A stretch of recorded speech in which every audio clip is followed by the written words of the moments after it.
இந்த நாளில் கூட உங்கள் மத்தியில் ஒரு வேத வார்த்தை வாசித்து நாம் சில அதுக்குரிய காரியங்களை நாம் பார்த்து படித்து நம்ம கற்றுக்கொள்ள போகிறோம். இந்த ஆண்டின் இறுதி நாட்களில் நம்ம யோவான் 4:34 வாசிக்க கேட்கலாம். யோவான் 4:34. இயேசு அவர்களை நோக்கி நான் என்னை அனுப்பினவருடைய சித்தத்தின்படி செய்து அவருடைய கிரியையை முடிப்பதே என்னுடைய போஜனமாய் இருக்கிறது. ஆமென். கண்களை மூடி நாம் ஜெபிக்கலாம். நேசிக்கிற நல்ல பிதாவை நாங்கள் துதிக்கிறோம், ஸ்தோத்திரித்து மகிமைப்படுத்துகிறோம். இதோ இந்த நல்ல நாளிலே எங்களோடு கூட கர்த்தர் நீர் பேசும்படியா ஜெபிக்கிறோம். அப்பா, நாங்கள் சங்கீதத்தில் ஆண்டவரை நாங்கள் வாசிக்கும் போது நான் உனக்கு போதித்து நீ நடக்க வேண்டிய வழி உனக்கு காட்டுவேன், உன்மேல் என் கண்ணை வைத்து ஆலோசனை சொல்லுவேன்னு சொன்னீங்களப்பா. இந்த நாள் இந்த வார்த்தைகளை கொண்டு எங்களோடு கர்த்தர் பேசும்படியா ஜெபிக்கிறோம். தேவ சித்தத்தை நாங்கள் அறிந்து இதெல்லாம் தேவ சித்தம் என்பதை நாங்கள் ஆராய்ந்து பார்த்து நாங்கள் ஆண்டவரே எங்களை நாங்கள் திரித்துக் கொள்ள கர்த்தர் கிருபை செய்யும்படியா ஜெபிக்கிறோம், ஒப்பு கொடுக்கிறோம். பொறுப்படுத்திக் கொள்ளும் ஆண்டவரே, இயேசு இரட்சகருடைய நாமத்தினால் ஜெபிக்கிறோம் பிதாவே, ஆமென். அல்லேலூயா. இங்கே இயேசுவானவர் ஊழியம் செய்த நாட்களிலே அவர் பிரயாணங்கள் இருக்கும்போது தம்முடைய சிஷ்யர்கள் சொல்கிறாங்க, ஐயா நம்ம என்ன செய்வோம், நம்ம போஜனம் பண்ணுவோம் என்று சொல்லும்போது இயேசுவானவர் சொல்லுகிறார், இது என்னுடைய பிதாவின் சித்தத்தை செய்வதே என்னுடைய போஜனமாக இருக்கிறது சொல்லி சிஷ்யர்களுக்கு கற்றுக் கொடுக்கிற காரியங்களை பார்க்கிறோம். அல்லேலூயா. இந்த நாளிலே தேவ சித்தம் எது, தேவன் எதுக்காக நம்மை அந்த இயேசு கிறிஸ்துவை பிதாவாகி தேவன் தம்முடைய சித்தத்தை செய்யும்படி பரலோகத்தில் இருந்து என்ன செய்தான், அனுப்பினான். இன்னைக்கு கர்த்தருடைய பிள்ளைகளாகிய நம்மை இந்த பூமியில் தேவன் எதுக்காக தெரிந்து கொண்டிருக்கிறான், எதெல்லாம் தேவ சித்தம் என்பதை குறித்து ஒரு 4 காரியங்கள் மட்டும் நான் பார்த்து முடிக்க போகிற. பின்னாடி அதுக்கடுத்து ஜபங்கள் இருக்கிறது. அதனால் தேவ பிள்ளைகளை இந்த நாளில் கூட எது தேவ சித்தம் என்பதை குறித்து நாம் இந்த நாளில் பார்க்க போகிறோம். முதலாவது ஒரு வசனத்தை வாசிங்க. 1 தெசலோனிக்கன் புஸ்தகம் 4ஆம் அதிகாரத்தில் 3வது வசனம். எல்லாருக்கும் தெரிஞ்ச வசனம் தான், மனப்படமாக அந்த வசனம் நமக்கு தெரியும். என்ன வசனம்? நீங்கள் பரிசுத்தம். வாசிங்க பார்க்கலாம். 1 தெசலோனிக்கர் 4:3வது வசனம். நீங்கள் பரிசுத்தமுள்ளவர்களாக வேண்டும் என்பதே தேவனுடைய சித்தமாய் இருக்கிறது. நாம் எல்லாரும் பரிசுத்தமாக வேண்டும் என்பதே தேவ சித்தமாக இருக்கிறது. ஹல்லேலூயா. நாம் எல்லாரும் எப்படி இருக்கணுமா, பரிசுத்தமாக வேண்டும் என்பதுதான் தேவ சித்தமாக இருக்கிறது. வேதம் அதை தான் நமக்கு கற்றுக் கொடுக்கிறது. இந்த ஆண்டு முழுவதும் நம்ம நிறைய கூட்டங்களில் நிறைய காரியங்களை சுத்திகரிப்பின் காரியங்கள் நம்ம கேட்டிருக்கிறோம். பல சுத்திகரிப்பு கூட்டங்கள் நடந்திருக்கிறது. ஒவ்வொரு மாதத்தில் முதல் சனிக்கிழமை சுத்திகரிப்பு கூட்டம் நடக்கிறது. இப்படியெல்லாம் சுத்திகரிப்பு கூட்டத்தில் நாம் கலந்து கொண்டோமே. நம்ம ஆண்டவர் நம்மை சொல்லப்படுகிறது, நம்ம எல்லாரும் எப்படி இருக்கணுமா, பரிசுத்தமாக வேண்டும் என்பது தேவ சித்தமாக இருக்கிறது. அல்லேலூயா. தேவ பிள்ளைகளாகி நாம் தேவ சித்தத்தை செய்யும்படி ஆண்டவர் வேத வார்த்தை நமக்கு சொல்லுகிறது. நம்ம எல்லாரும் தேவ சொல்லப்படுகிறது, நாம் எல்லாரும் பரிசுத்தமாக வேண்டும் என்பதுதான் தேவ சித்தமாக இருக்கிறது. இந்த நாளில் நாம் பார்க்கிறோம், இந்த ஆண்டு நமக்கு கடந்த 12 மாதங்கள் கடந்து வந்துட்டோம். இந்த கடைசி மாதத்தின் இறுதி நாட்கள், வருஷத்தின் இறுதி நாட்களை வாழ்ந்து கொண்டிருக்கிறோம். அதனால் தேவ பிள்ளைகளே, இன்று நம் ஆண்டவர் நம்மோடு பேசுகிற காரியம் என்னென்றால், இந்த ஆண்டாவது புதிய ஆண்டிலாவது ஆண்டவராகிய இயேசு கிறிஸ்து அந்த தோட்டத்தை பார்த்து சொன்னார். நம்ம எல்லாருக்கும் தெரிஞ்ச சம்பவம் தான். அந்த தோட்டத்தில் அந்த மரத்தை கனி இல்லாதனால சொன்னார், ஆண்டவரே இந்த ஒரு வருஷம் அந்த எஜமானை சொன்னார், இந்த ஒரு வருஷம் நான் என்ன செய்வேன், அதை கொத்தி அதுக்கு என்ன செய்ய வச்சு தண்ணி ஓட்டுவேன், அடுத்த வருஷம் கனி கொடுக்குமா இல்லைன்னு பார்க்கலான்னு சொல்லி எஜமான் போராடிது பார்க்கிறோம். தேவ பிள்ளைகளே, பிதாவாகி தேவனிடத்தில் நம்முடைய ஆண்டவராக இயேசு கிறிஸ்து நமக்காக என்ன செய்தாரா, பரிந்து பேசுகிறார். ஹல்லேலூயா. நம்ம கனி கொடுக்காம இப்படியே போயிட்டு இருந்தோம்னா என்ன ஆகும், கனி கொடாத மரங்கள் எல்லாம் எங்க போடப்படுமா. அதனால தேவ பிள்ளை நம்மை நாம் ஆராய்ந்து பார்த்து வேதம் நம்ம கற்றுக் கொடுக்கிறது, நாம் பரிசுத்தமாக வேண்டும் என்பதுதான் தேவ சித்தமாக இருக்கிறது. வாசிக்கல பாருங்க, ஆண்டவர் என்ன சொல்றாரு. லேவியராகமம் 11:45 சொல்லுகிறான். லேவியராகமம் 15:45 அங்கே மோசே பார்த்து கர்த்தர் இடத்தில் இஸ்ரவேல் ஜனங்களை பார்த்து சொல்லுகிறதான காரியத்தை வாசிக்கிறோம். வாசிங்க. லேவியராகமம் 11:45 வசனம். உங்கள் தேவனாய் இருக்கும்படி உங்களை எகிப்து தேசத்திலிருந்து வர பண்ணின கர்த்தர் சொல்லுகிறார், நான் உங்கள் தேவனாகி கர்த்தராய் இருக்கிறபடினால் உங்களை எகிப்திலிருந்து நான் என்ன செய்தேன், உனக்கு வர பண்ணினேன் கர்த்தர் நான் பரிசுத்தர். சொல்றார் ஆண்டவர், நான் பரிசுத்தன், ஆகையால் நீங்களும் பரிசுத்தராய் இருப்பீர்களாக. நம்மை பார்த்து ஆண்டவர் சொல்லுகிறார், நான் பரிசுத்தன், ஆகையால் நீங்களும் பரிசுத்தராய் என்று சொல்லி இஸ்ரவேல் ஜனங்களை பார்த்து ஆண்டவராகிய தேவன் சொன்னதை பார்க்க, தேவ பிள்ளைகளே, நம் ஆண்டவர் பரிசுத்தராய் இருக்கிறார். அவரை பின்பற்றுகிறவர் நாமும் பாட்டு பாடுறல்ல, குருவை தொடரும் சீஷரும் குரு போல மாறிடுவேன் சொல்லி நம்ம கிறிஸ்மஸ் பாடுகளை பாடுறோம். தேவ பிள்ளைகளே, இயேசுவான பிதாவாகி தேவன் சொல்லுகிறார், நான் பரிசுத்தன், ஆகையால் நீங்களும் பரிசுத்தராய் இருங்கன்னு சொல்லி. இந்த ஆண்டு முழுவதும் நம்ம பரிசுத்தமாக வாழ்ந்தோமா? நம்முடைய கைகள் சுத்தமாக இருந்ததா? கைகள் பரிசுத்தமாக இருந்ததா? நம்முடைய எண்ணங்கள் பரிசுத்தமாக இருந்ததா? நம்முடைய நாவுகள் பரிசுத்தமாக இருந்ததா? நம்முடைய கால்கள் பரிசுத்தமாக இருந்ததா? நம்முடைய ஒவ்வொரு காரியத்தையும் நம்ம பரிசுத்தமாய் காத்து கொண்டோமா என்று யோசித்து பார்த்து, ஒருவேளை ஏதாவது குறைகள் இருப்பதனால் இன்றே நம்ம என்ன செஞ்சோம்? ஆண்டோடைய சமூகத்தில் ஒப்புரவாகிறோம். அதை நீங்கள் சொல்லப்படுகிறது, நான் உங்கள் தேவனாகிய கர்த்தர் நான் பரிசுத்தராக இருக்கிறது போல நீங்களும் பரிசுத்தராக இருக்கணும்னு சொல்லி வேதத்தில் வாசிக்கிறோம். அப்போஸ்தலனாகிய பவுல் சொல்லும்போது, அப்போஸ்தலனாகிய பவுல் எபிரேயர் சபைக்கு எழுதும்போது 12:14 நான் வாசிக்கும் சொல்லப்படுகிறது. வாசிப்போமா? வாசிங்க பார்க்கலாம். எபிரேயர் 12:14 வசனம். அவரோடும் சமாதானமாய் இருக்கவும் பரிசுத்தமுள்ளவர்களாய் இருக்கவும் நாடுங்கள். பரிசுத்தமாய் இருக்கபடி நம்ம என்ன செய்யணுமா? நாடுங்கள். பரிசுத்தம் இல்லாமல் ஒருவனும் கர்த்தரை தரிசிப்பதில்லையே. பரிசுத்தம் இல்லாமல் ஆண்டவரை பார்க்க முடியாது. ஹல்லேலூயா. பரிசுத்தம் இல்லாமல் ஆண்டவரை பார்க்க முடியாது. தேவ பிள்ளைகளை, ஒவ்வொரு நாளும் ஆண்டவருடைய முகத்தை தரிசிக்க வேண்டுமானால், ஒவ்வொரு நாளும் ஆண்டவருடைய பாதத்தில் அமர்ந்தவருடைய முகத்தை தரிசித்து நம்முடைய ஜபங்கள் ஆண்டவருடைய பாதத்தில் செவிகளை எட்ட வேண்டுமானால் நமக்குள்ள வேண்டிய மிக முக்கியமான ஒரு காரியம் என்னன்னா, பரிசுத்தங்க சொல்லப்படுகிறது. பரிசுத்தம் இல்லாமல் ஒருவரும் தேவன் என்ன செய்ய முடியாதான்? பார்க்க முடியாது, அவரை தரிசிக்க முடியாது. ஒவ்வொரு நாள் ஆண்டவருடைய பாதத்தில் அமரும் போதெல்லாம் தேவ பிள்ளைகளாக நம்ம ஆண்டவருடைய பாதத்தில் நம்மை பரிசுத்தப்படுத்திக் கொள்ள வேண்டும். அதுதான் சொல்லப்படுகிறது. பரிசுத்தம் இல்லாமல் நம்ம என்ன செய்ய முடியாதா? தேவனை பார்க்க முடியாது. நம்ம எல்லாருக்கும் நான் வந்ததுமே பார்த்தேன், சுத்தில பார்க்கும்போது அங்கே ஒரு வசனம் பட்டது என் கண்களை பற்றி. எத்தனை பேர் படிச்சிருக்கீங்கன்னு தெரியல. இருதயத்தில் சுத்தமுள்ளவர்கள் அவங்க என்ன செய்வாங்களாம்? தரிசிப்பார்களாம். அதை சொல்லப்படுகிறது. இருதயத்தை பரிசுத்த சொல்லப்படுகிற மத்தேயு 5:8 நம்ம வாசிக்கிறோம். இருதயத்தில் சுத்தமுள்ளவர்கள் பாக்கியவான்கள், தேவனை தரிசிப்பார்கள். நம்ம இருதய சுத்தம், அதுதான் சொல்லப்படுகிறது. இருதயம் பரிசுத்தமா இருக்கணும். இங்க பரிசுத்தமா இருந்தாதான் இங்க பரிசுத்தமான வார்த்தைகள் வரும். அல்லேலூயா. அப்படி சொல்லப்படுகிறது தான் அந்த வசனம். அதனால தேவ பிள்ளைகளை, ஒவ்வொரு நாளும் நம்மை நாம் சுத்திகரித்து கொண்டு பரிசுத்தப்படுத்தி கொண்டு தேவ சமூகத்தில் வர வேண்டும். ஒவ்வொரு ஞாயிற்றுக்கிழமை காலையில் குறைஞ்சது 1 மணி நேரமாவது விசுவாசிகள் சபையில் என்ன செய்யணும்? சபைக்கு வரதுக்கு முன்னாடி எங்க பாச டைம் இருக்கு?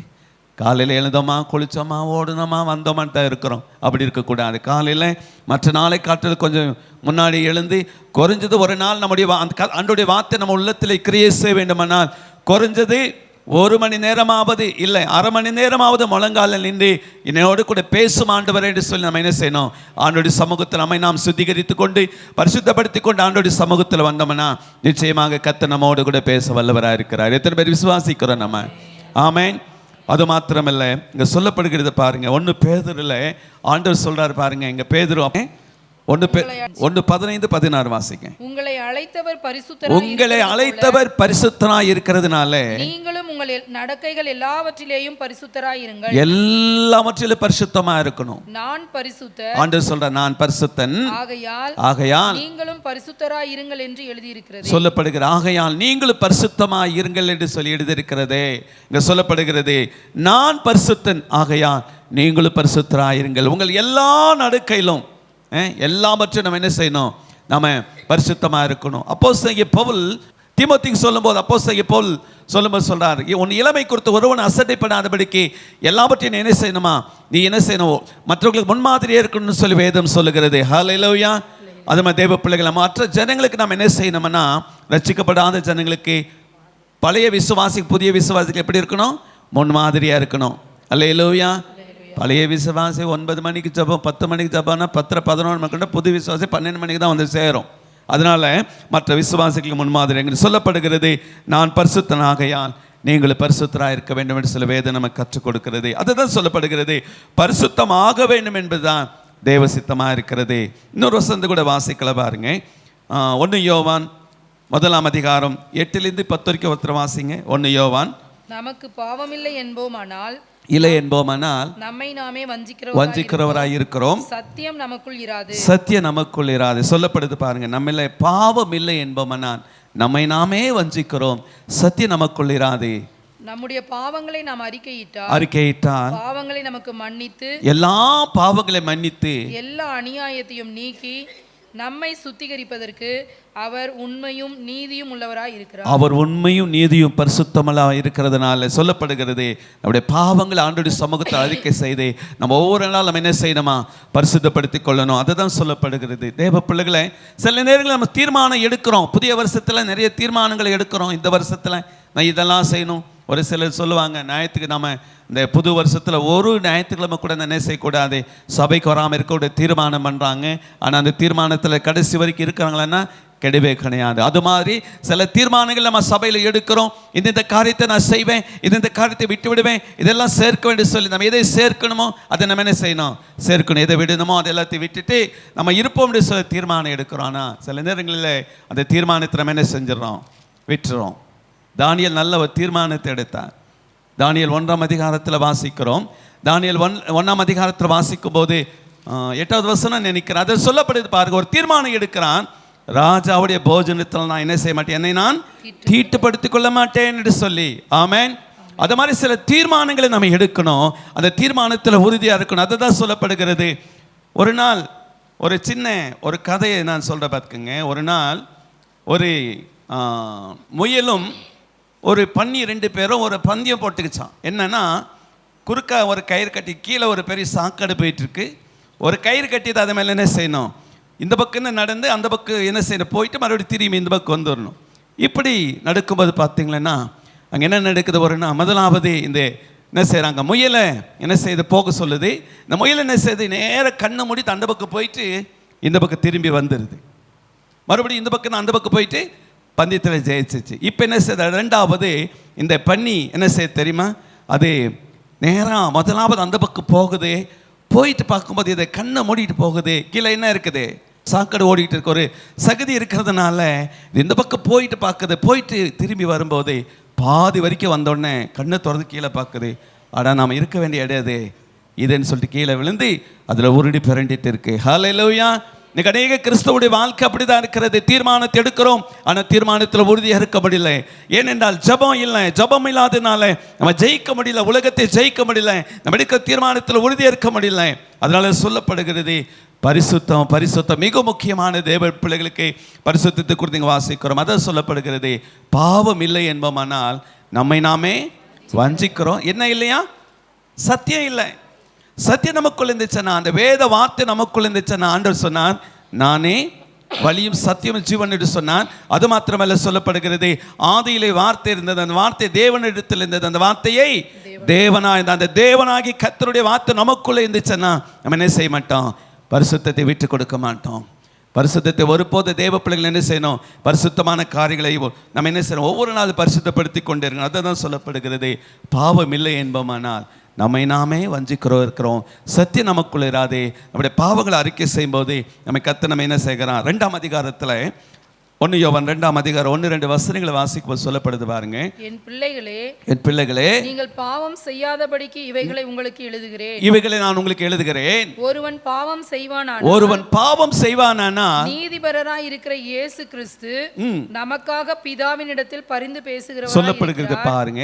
பாவம் செய்வானால் நீதிபரராய் இருக்கிற இயேசு கிறிஸ்து நமக்காக, நம்ம அமர்ந்திருக்கிற ஒவ்வொருவர்களுக்காகவும் பிதாவிடத்தில் பரிந்து பேசுகிறவராய் இருக்கிறார். ஹல்லேலூயா. பாவம் நம்ம சொல்லப்படுகிறது, நம்ம பிள்ளைகளே நீங்கள் பாவம் செய்யாதபடிக்கு இவைகள் உங்களுக்கு எழுதுகிறேன். அப்போஸ்தலன் பவுல் சொல்வது எழுதுகிறான், நீங்கள் பாவம் செய்யாதபடிக்கு உங்களுக்கு நான் எழுதுகிறேன்னு சொல்லி ஒவ்வொரு நாளும் பார்த்தீங்களா, ஒவ்வொரு ஞாயிற்றுக்கிழமை ஆராதனையிலும் அநேக தெய்வ ஊழியர்கள் அநேக காரியங்களை கற்றுக் கொடுக்கிறார்கள். ஆனால் இதெல்லாம் தவறு, இதெல்லாம் பாவம் என்று சொல்லி கற்றுக் கொடுக்கிறார்கள். நம்ம என்ன செய்ய கற்றுக்கொண்டு அதான் சொல்லப்பட பவுல் சொல்றாரு, பாவம் செய்யாதபடிக்கு இவைகளை உங்களுக்கு நான் எழுதுகிறேன். ஒருவன் பாவம் செய்வானாகில் பிதாவாகிய நீதிபரராக இயேசு கிறிஸ்து நமக்காக தேவனிடத்தில் பரிந்து பேசுகிறான்.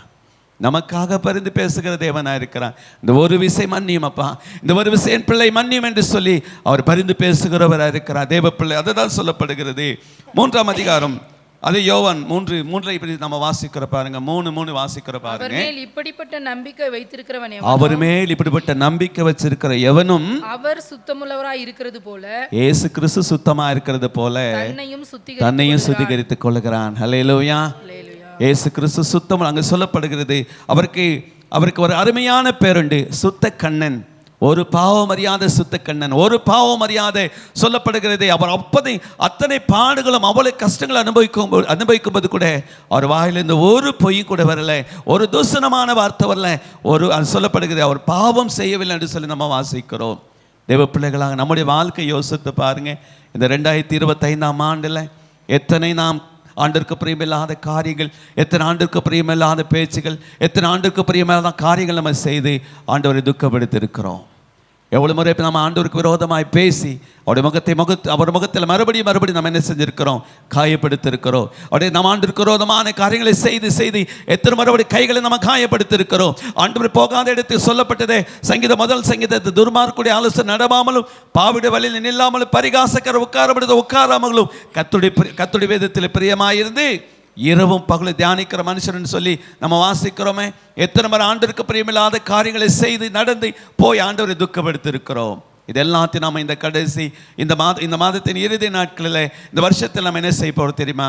நம்மை நாம் சுத்திகரித்துக் கொள்ள போகிறோம். ஹல்லேலூயா. இங்கே சொல்லப்படுகிறது பரிசுத்தம், நம்ம பரிசுத்தமாக வேண்டும் என்பதுதான் தேவ சித்தமாக இருக்கிறது. கடைசி ஒரு வசனத்தை நான் வாசிக்கிறோம் பாருங்க. 2 கொரிந்தியர் 5:17 நமக்கு நல்லா தெரிஞ்ச வசனம் தான். ஒருவன் இப்படி இருக்க ஒருவன் கிறிஸ்துவுக்குள் இருந்தால் புது சிருஷ்டியா இருக்கிறான். பழையவைகள் ஒளிந்து போயின. இந்த பழைய காரியங்கள் என்ன செய்ய 2025 ஒளிந்து போகணும். ஹல்லேலூயா. வாசிங்க. எல்லாம் புதிதாயின. எல்லாம் புதுசா இருக்கு. புதிய வருஷத்துல என்ன செய்யணும்? எல்லாம் புதுசா மாறணும். மாறுவோமா? முடியுமா நம்மனால? நிச்சயமாக பரிசுத்த ஆவியானவரால் முடியும். ஹல்லேலூயா. சொல்லப்படுகிறது பாருங்க, பரிசுத்தமாக வேண்டும் என்பதா தேவ சித்தமா இருக்கிறது. நம்ம எல்லாவற்றிலும் நம்ம என்ன செய்யணும்?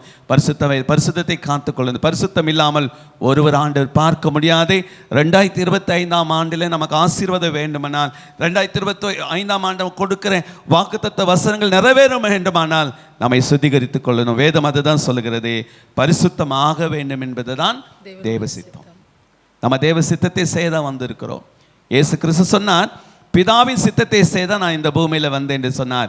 ஆனால் இயேசு பிதாவாகிய தேவன், குமாரனாகிய கிறிஸ்து, பரிசுத்தாவியாக தேவன் நம்மை அவருடைய பிள்ளைகளாய் தெரிந்து கொண்டிருப்பது எதுக்கென்றால் பரிசுத்தமாய் வாழ வேண்டும் என்பதுக்காகத்தான். ஹல்லேலூயா. பரிசுத்தம் இல்லாமல் அந்த தேவன் என்ன செய்ய முடியாது? ஆண்டவர் பார்க்க முடியாது. அதனால தான் சொல்லப்படுகிறது, முதலாவது ஒரு காரியம் என்னன்னா, நாம் பரிசுத்தமாக வேண்டும் என்பது தேவ சித்தமாக இருக்கிறது. ஒவ்வொரு நாளும் என்ன செய்யுங்க? நம்மை சுத்திகரித்து கொண்டு அவனுடைய சமூகத்தில், அவனுடைய பாதத்தில் வரும்போதெல்லாம் பரிசுத்த அலங்கரத்தோடு தேவனை தொழுது கொள்ள, பரிசுத்தத்தோடு ஆண்டோடைய பாதத்தில் வந்து அவர் பணிந்து கொள்ளும் போது நிச்சயமாகவே நம்ம ஜபங்களை கர்த்தர் பரலோகத்திலே ஆண்டவர் கேட்ட பதில் கொடுக்கிறவராக இருக்கிறார். ஹல்லேலூயா. ரெண்டாவது நம்ம ஒரு காரியத்தை பார்க்கும்போது சொல்லப்படுகிற வாசிங்க, 1 தெசலோனிக்கேயர் 5:18 வாசிங்க. பரிசுத்தமாக வேண்டும் என்பதுதான் தேவ சித்தம் முதலாவது. இரண்டாவது, எல்லாவற்றிலேயும் ஸ்தோத்திரம் செய்யுங்கள், அப்படி செய்வதே கிறிஸ்து இயேசுவுக்குள் உங்களை குறித்து தேவனுடைய சித்தமாய் இருக்கிறது. எல்லாவற்றுக்காக நம்ம என்ன செய்யணும்? ஆண்டவருக்கு ஸ்தோத்திர பலிகளை செலுத்தணும். ஹல்லேலூயா. நாம சில நேரத்தில் நாங்கெல்லாம் வெளியில் போகும்போது, வண்டியில் போகும்போது, பாஸ்டர்மா நாங்கள் மோஸ்ட் சொன்னீங்கெல்லாம் நம்ம வண்டியில் சில நேரத்தில் அந்த நாங்கள் நேற்று கூட அந்த காரியங்களை நாங்கள் பேசிக்கிட்டோம். அந்த நெருப்பு வழியாக போகும்போது சில நேரத்தில் அந்த ஜோல்டிங் வந்து இப்படி ஆடும்போது என்ன சொல்லுவான்? ஐயோ ஐயோன்னு கத்துவோமா? இல்லை, சோத்திரம் சோத்திரம் சோத்திரம் சோத்திரம். அப்போ நேற்று கூட எங்கள் சபையில் சொன்ன இந்த காரியங்களை குறித்து நமக்கு என்ன நமக்கு உடனே நமக்கு என்ன வருது பாருங்க? ஸ்தோத்திர பலிகளை செலுத்துகிறோம். அந்த நேரத்தில் நம்ம பதறவோ பயப்படவோ இல்லை. ஏன்னா ஸ்தோத்திரம் செலுத்தும் போது நமக்கு என்ன செய்த ஒரு தேவ பலன் கிடைக்கிறது. ஹல்லேலூயா. அதுதான் சொல்லப்படுகிறது. எல்லாவற்றுக்காக சொல்லப்படுது பாருங்க, எல்லாவற்றுக்காகவும் ஸ்தோத்திர பலிகளை நம்ம செலுத்தும். அந்த வசனம் அதை தான் சொல்லுகிறது. எல்லாவற்றையும் ஸ்தோத்திரம் செய்யுங்கள், அப்படி செய்வது கிறிஸ்து இயேசுக்குள் உங்களை குறித்தும் என்னை குறித்து தேவ சித்தமாக இருக்கிறது. நம்ம ஸ்தோத்திரம் செய்யணும் சொல்லப்படுகிறது. ஒரு நாளைக்கு குறைஞ்சது ஒரு 1000 ஸ்தோத்திரங்களெல்லாம் சொல்லுங்க. நாங்கள் டெய்லி சொல்கிறோம் பாஸ்டர். ஆலன்பால் வராரு எப்போ? காலையில் இங்கே வர்றாரு, டிவியில் அவர் ஸ்தோத்திரம் 6 ஸ்தோத்திர பலிகளை சொல்கிறாரு, அவரோடு சேர்ந்து சொல்கிறான். அந்த ஸ்தோத்திர பலி கிடையாது. பேப்பரில் சர்க்கரைன்னு சொல்லி என்ன செய்கிறோம், எழுதிட்டு நக்கி பார்த்தா இனிக்குமா? அதெல்லாம் கிடையாது. அந்த ஒரு காரியம் கிடையாது. உங்கள் உள்ளத்தில் நம்ம உள்ளத்தின் ஆழத்தின் ஸ்தோத்திர பலிகளை செலுத்தணும்.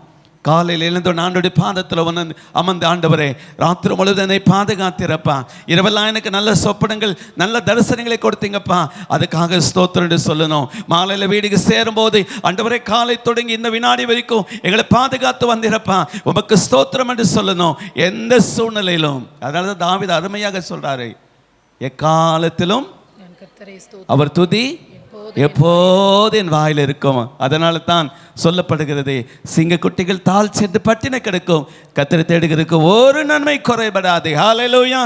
அதனால தேவ பிள்ளைகளை எல்லா நேரத்திலும் சொல்லப்படுகிறது, எல்லாவற்றிலையும் ஸ்தோத்திரம் செய்யுங்கள். ஸ்தோத்திரம் செய்வது நமக்கு தகுதியானது. தேவ பிள்ளைகளுக்கு எப்பவுமே ஸ்தோத்திரம் பண்ணிக்கிட்டே இருக்கணும், ஸ்தோத்திரம் பண்ணிக்கிட்டே இருக்கணும். நான் 1992 நான் ஒரு டெய்லர் கடையில் வேலை செய்யும்போது அங்கே ஒரு பரிசுத்தவான் அடிக்கடி வருவார். இதே குந்தாரப்பள்ளிக்கார தான். நான் ஒசூரில் வேலை செய்யும்போது அவர் உள்ளே வந்துட்டாருன்னா எங்கள் கடையில் வந்து உட்காந்தாரு, எப்போ பாரு சோத்திரம் சோத்திரம் சோத்திரம் சோத்திரம் சோத்திரம்னு. அப்போ எனக்கு சரியான என்ன இல்லை, ரட்சிப்பு கிடையாது. சரியான ரட்சிப்பு இல்லாதனால நான் சில நேரத்தில் சொல்லுவேன், என்னையா இவர், நாங்களாம் சர்ச்சுக்கு போகிறோமே. அப்போ நான் சிஎஸ்ஐ சர்ச்சுக்கு போயிட்டு, நாங்களே சர்ச்சுக்கு போகிறோமே, என்ன எப்போ பார்த்தாலும் தோத்திரம் தோத்திரம். இந்த பெந்த கோசக்காரர்கள் தான் இப்படி தான் நினைப்பேன். ஆனால் நான் இப்போ நினைக்கிற தேவ பிள்ளையே, அவர் எப்போது ஸ்தோத்திரமான தேவ மனுஷன் பாருங்க. அவருக்கு நல்ல ஒரு மரணம் வந்தது. அதை நான் அதை தான் நினச்சி பார்த்தேன். எதுக்கு சொல்கிறோம்னா, பரிசுத்தவான்களுக்கு எப்போவுமே வாயில் சோத்திரம் சோத்திரம் சோத்திரம் தான் ஆத்திரம் குறைஞ்சிரும். ஆமேன். ஆத்திரம் நமக்கு இருக்கிற ஆத்திரம் குறைய வேண்டுமானால் அதிகமாக ஸ்தோத்திரம் பண்ணணும். அதாவது சொல்லப்படுகிறது, எல்லாவற்றுக்கும் ஸ்தோத்திரம் செய்யுங்கள், அப்படி செய்வது கிறிஸ்து இயேசுக்குள்ளே உங்களை குறித்தும் என்னை குறித்தும் தேவ சித்தமாக இருக்கிறது. வாசிங்க கொலோசியர் 3ஆம் அதிகாரம், கொலோசியர் 3ஆம் அதிகாரம் 17 வசனம் வாசிங்க. வார்த்தையினாலாவது கிரியையினாலாவது நீங்கள் எதை செய்தாலும் அதையெல்லாம் கர்த்தராகிய இயேசுவின் நாமத்தினாலே செய்து அவர் முன்னிலையாக பிதாவாகிய தேவனை ஸ்தோத்திரியுங்கள். பிதாவாகிய தேவனை எல்லாவற்றுக்காக ஸ்தோத்திரிக்கணும். இப்போதும் எப்போதும் எல்லாவற்றுக்காயிலும் தந்தையாம் கடவுளுக்கு துதி பலி செலுத்திடுவோம். இப்போதும் எப்போதும் எல்லாவற்றுக்காயிலும் தந்தையாம் கடவுளுக்கு துதி பலி செலுத்திடுவோம். துதி பலி அது சுகந்த வாசனை, நன்றி பலி அது சுகந்த காணிக்கை. துதி பலி அது சுகந்த வாசனை, நன்றி பலி அது முகந்த காணிக்கை. ஹல்லேலூயா. இப்போதும் எப்போதும் எல்லாவற்றுக்காகவும் எல்லாவற்றுக்கும் நம்ம என்ன செய்யணும், ஆண்டவருக்கு ஸ்தோத்திர பலிகளை செலுத்திங்க. சொல்லப்படுகிறது, வார்த்தையினாலாவது கிரியையினாலாவது நீங்கள் எதை செய்தாலும், அது என்ன சொல்லுதான், அதையெல்லாம் கர்த்தராகிய இயேசு கிறிஸ்து நாமத்தினாலே செய்து பிதாவாகிய தேவனை ஸ்தோத்தரிக்கணும். ஸ்தோத்தரிக்கணும், எப்போதுமே ஸ்தோத்திரம் பண்ணிக்கிட்டு இருக்கணும் எந்த நேரத்திலும். அதனால தான் நம்ம அருமையான ஒரு பாடல் எல்லா காலத்திலும் எல்லா நேரத்திலும் நன்றியால் நான் உம்மை துதிப்பேன், இயேசுவே உம்மை நான் துதிப்பேன் என்று சொல்லி. அதனால் தேவ பிள்ளைகளை இங்கே சொல்லப்படுகிறது, எப்போது தேவ பிள்ளைகள் ஸ்தோத்திரம் பண்ணி கொண்டு துதித்து கொண்டு ஆராதித்து கொண்டு இருக்க வேண்டும் என்பது தான் தேவ சித்தமாக இருக்கிறது. இந்த 2025ஆம் வருஷம் எத்தனை நாள் நாம் ஜெபிக்காம விட்டுருக்கோம், யோசித்து பாருங்க. காலையில் எழும்போது ஜெபிக்க முடியதில்லை, வேலை வேலை வேலை. அதனால தான் சொன்னேன், நாம் நிறைய நம்ம என்ன செய்கிறோம், மார்த்தாளை போல நிறைய வேலைகள் நமக்கு இருக்கிறது. அதனால ஏசப்பா சொன்னால், மார்த்தாளே நீ நிறைய காரியங்கள் என்ன செஞ்சுருக்கேன், அகதிப்பட்டு கொண்டிருக்கிற மரியாளோ நல்ல பங்காகி கிறிஸ்துவை தெரிந்து கொண்டான்னு சொல்லி வாசிக்கிறோம். மார்த்தாளம் நம்ம இருக்க வேண்டாம், வேலை முக்கியம்தான்.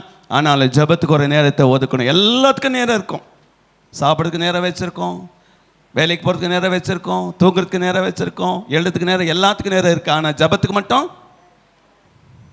சொல்ல மாட்டேன்றீங்களே. ஹல்லேலூயா. ஜபத்துக்கு நமக்கு நேரம் இருக்காது தான், ஆனால் நேரத்தை ஒதுக்கணும், ஜபத்துக்கு நேரத்தை ஒதுக்கணும். நீங்கள் ஜபத்துக்கு நேரத்தை ஒதுக்கலைன்னா ஏசப்பா உங்களுக்கு நேரத்தை ஒதுக்க மாட்டார். ஆமேன் ஆமேன் சொல்லிட்டீங்களே, சோத்தர் ரைட். இங்கே சொல்லப்படுது பாருங்க, எல்லாவற்றுக்கும் தேவ சமூகத்தை நம்ம என்ன பிதாவாகுதை தேவனை ஸ்தோத்தரிக்கணும். கொலோசியர் 3:24 வாசிங்க. எதை செய்தாலும் அதை மனுஷர்களுக்கென்று செய்யாமல் கர்த்தருக்கென்றே மனப்பூர்வமாய் செய்யுங்கள். எதை செய்தாலும் பாசுக்காக செய்யாதீங்க. பாசு பார்த்துறாரு, பெரிய பாசு பார்த்துறாரு, சின்ன பாசு பார்த்துறாரு, பாஸ்டம்மா பார்த்துறாங்க அப்படின்னு சொல்லி நாம் அல்ல.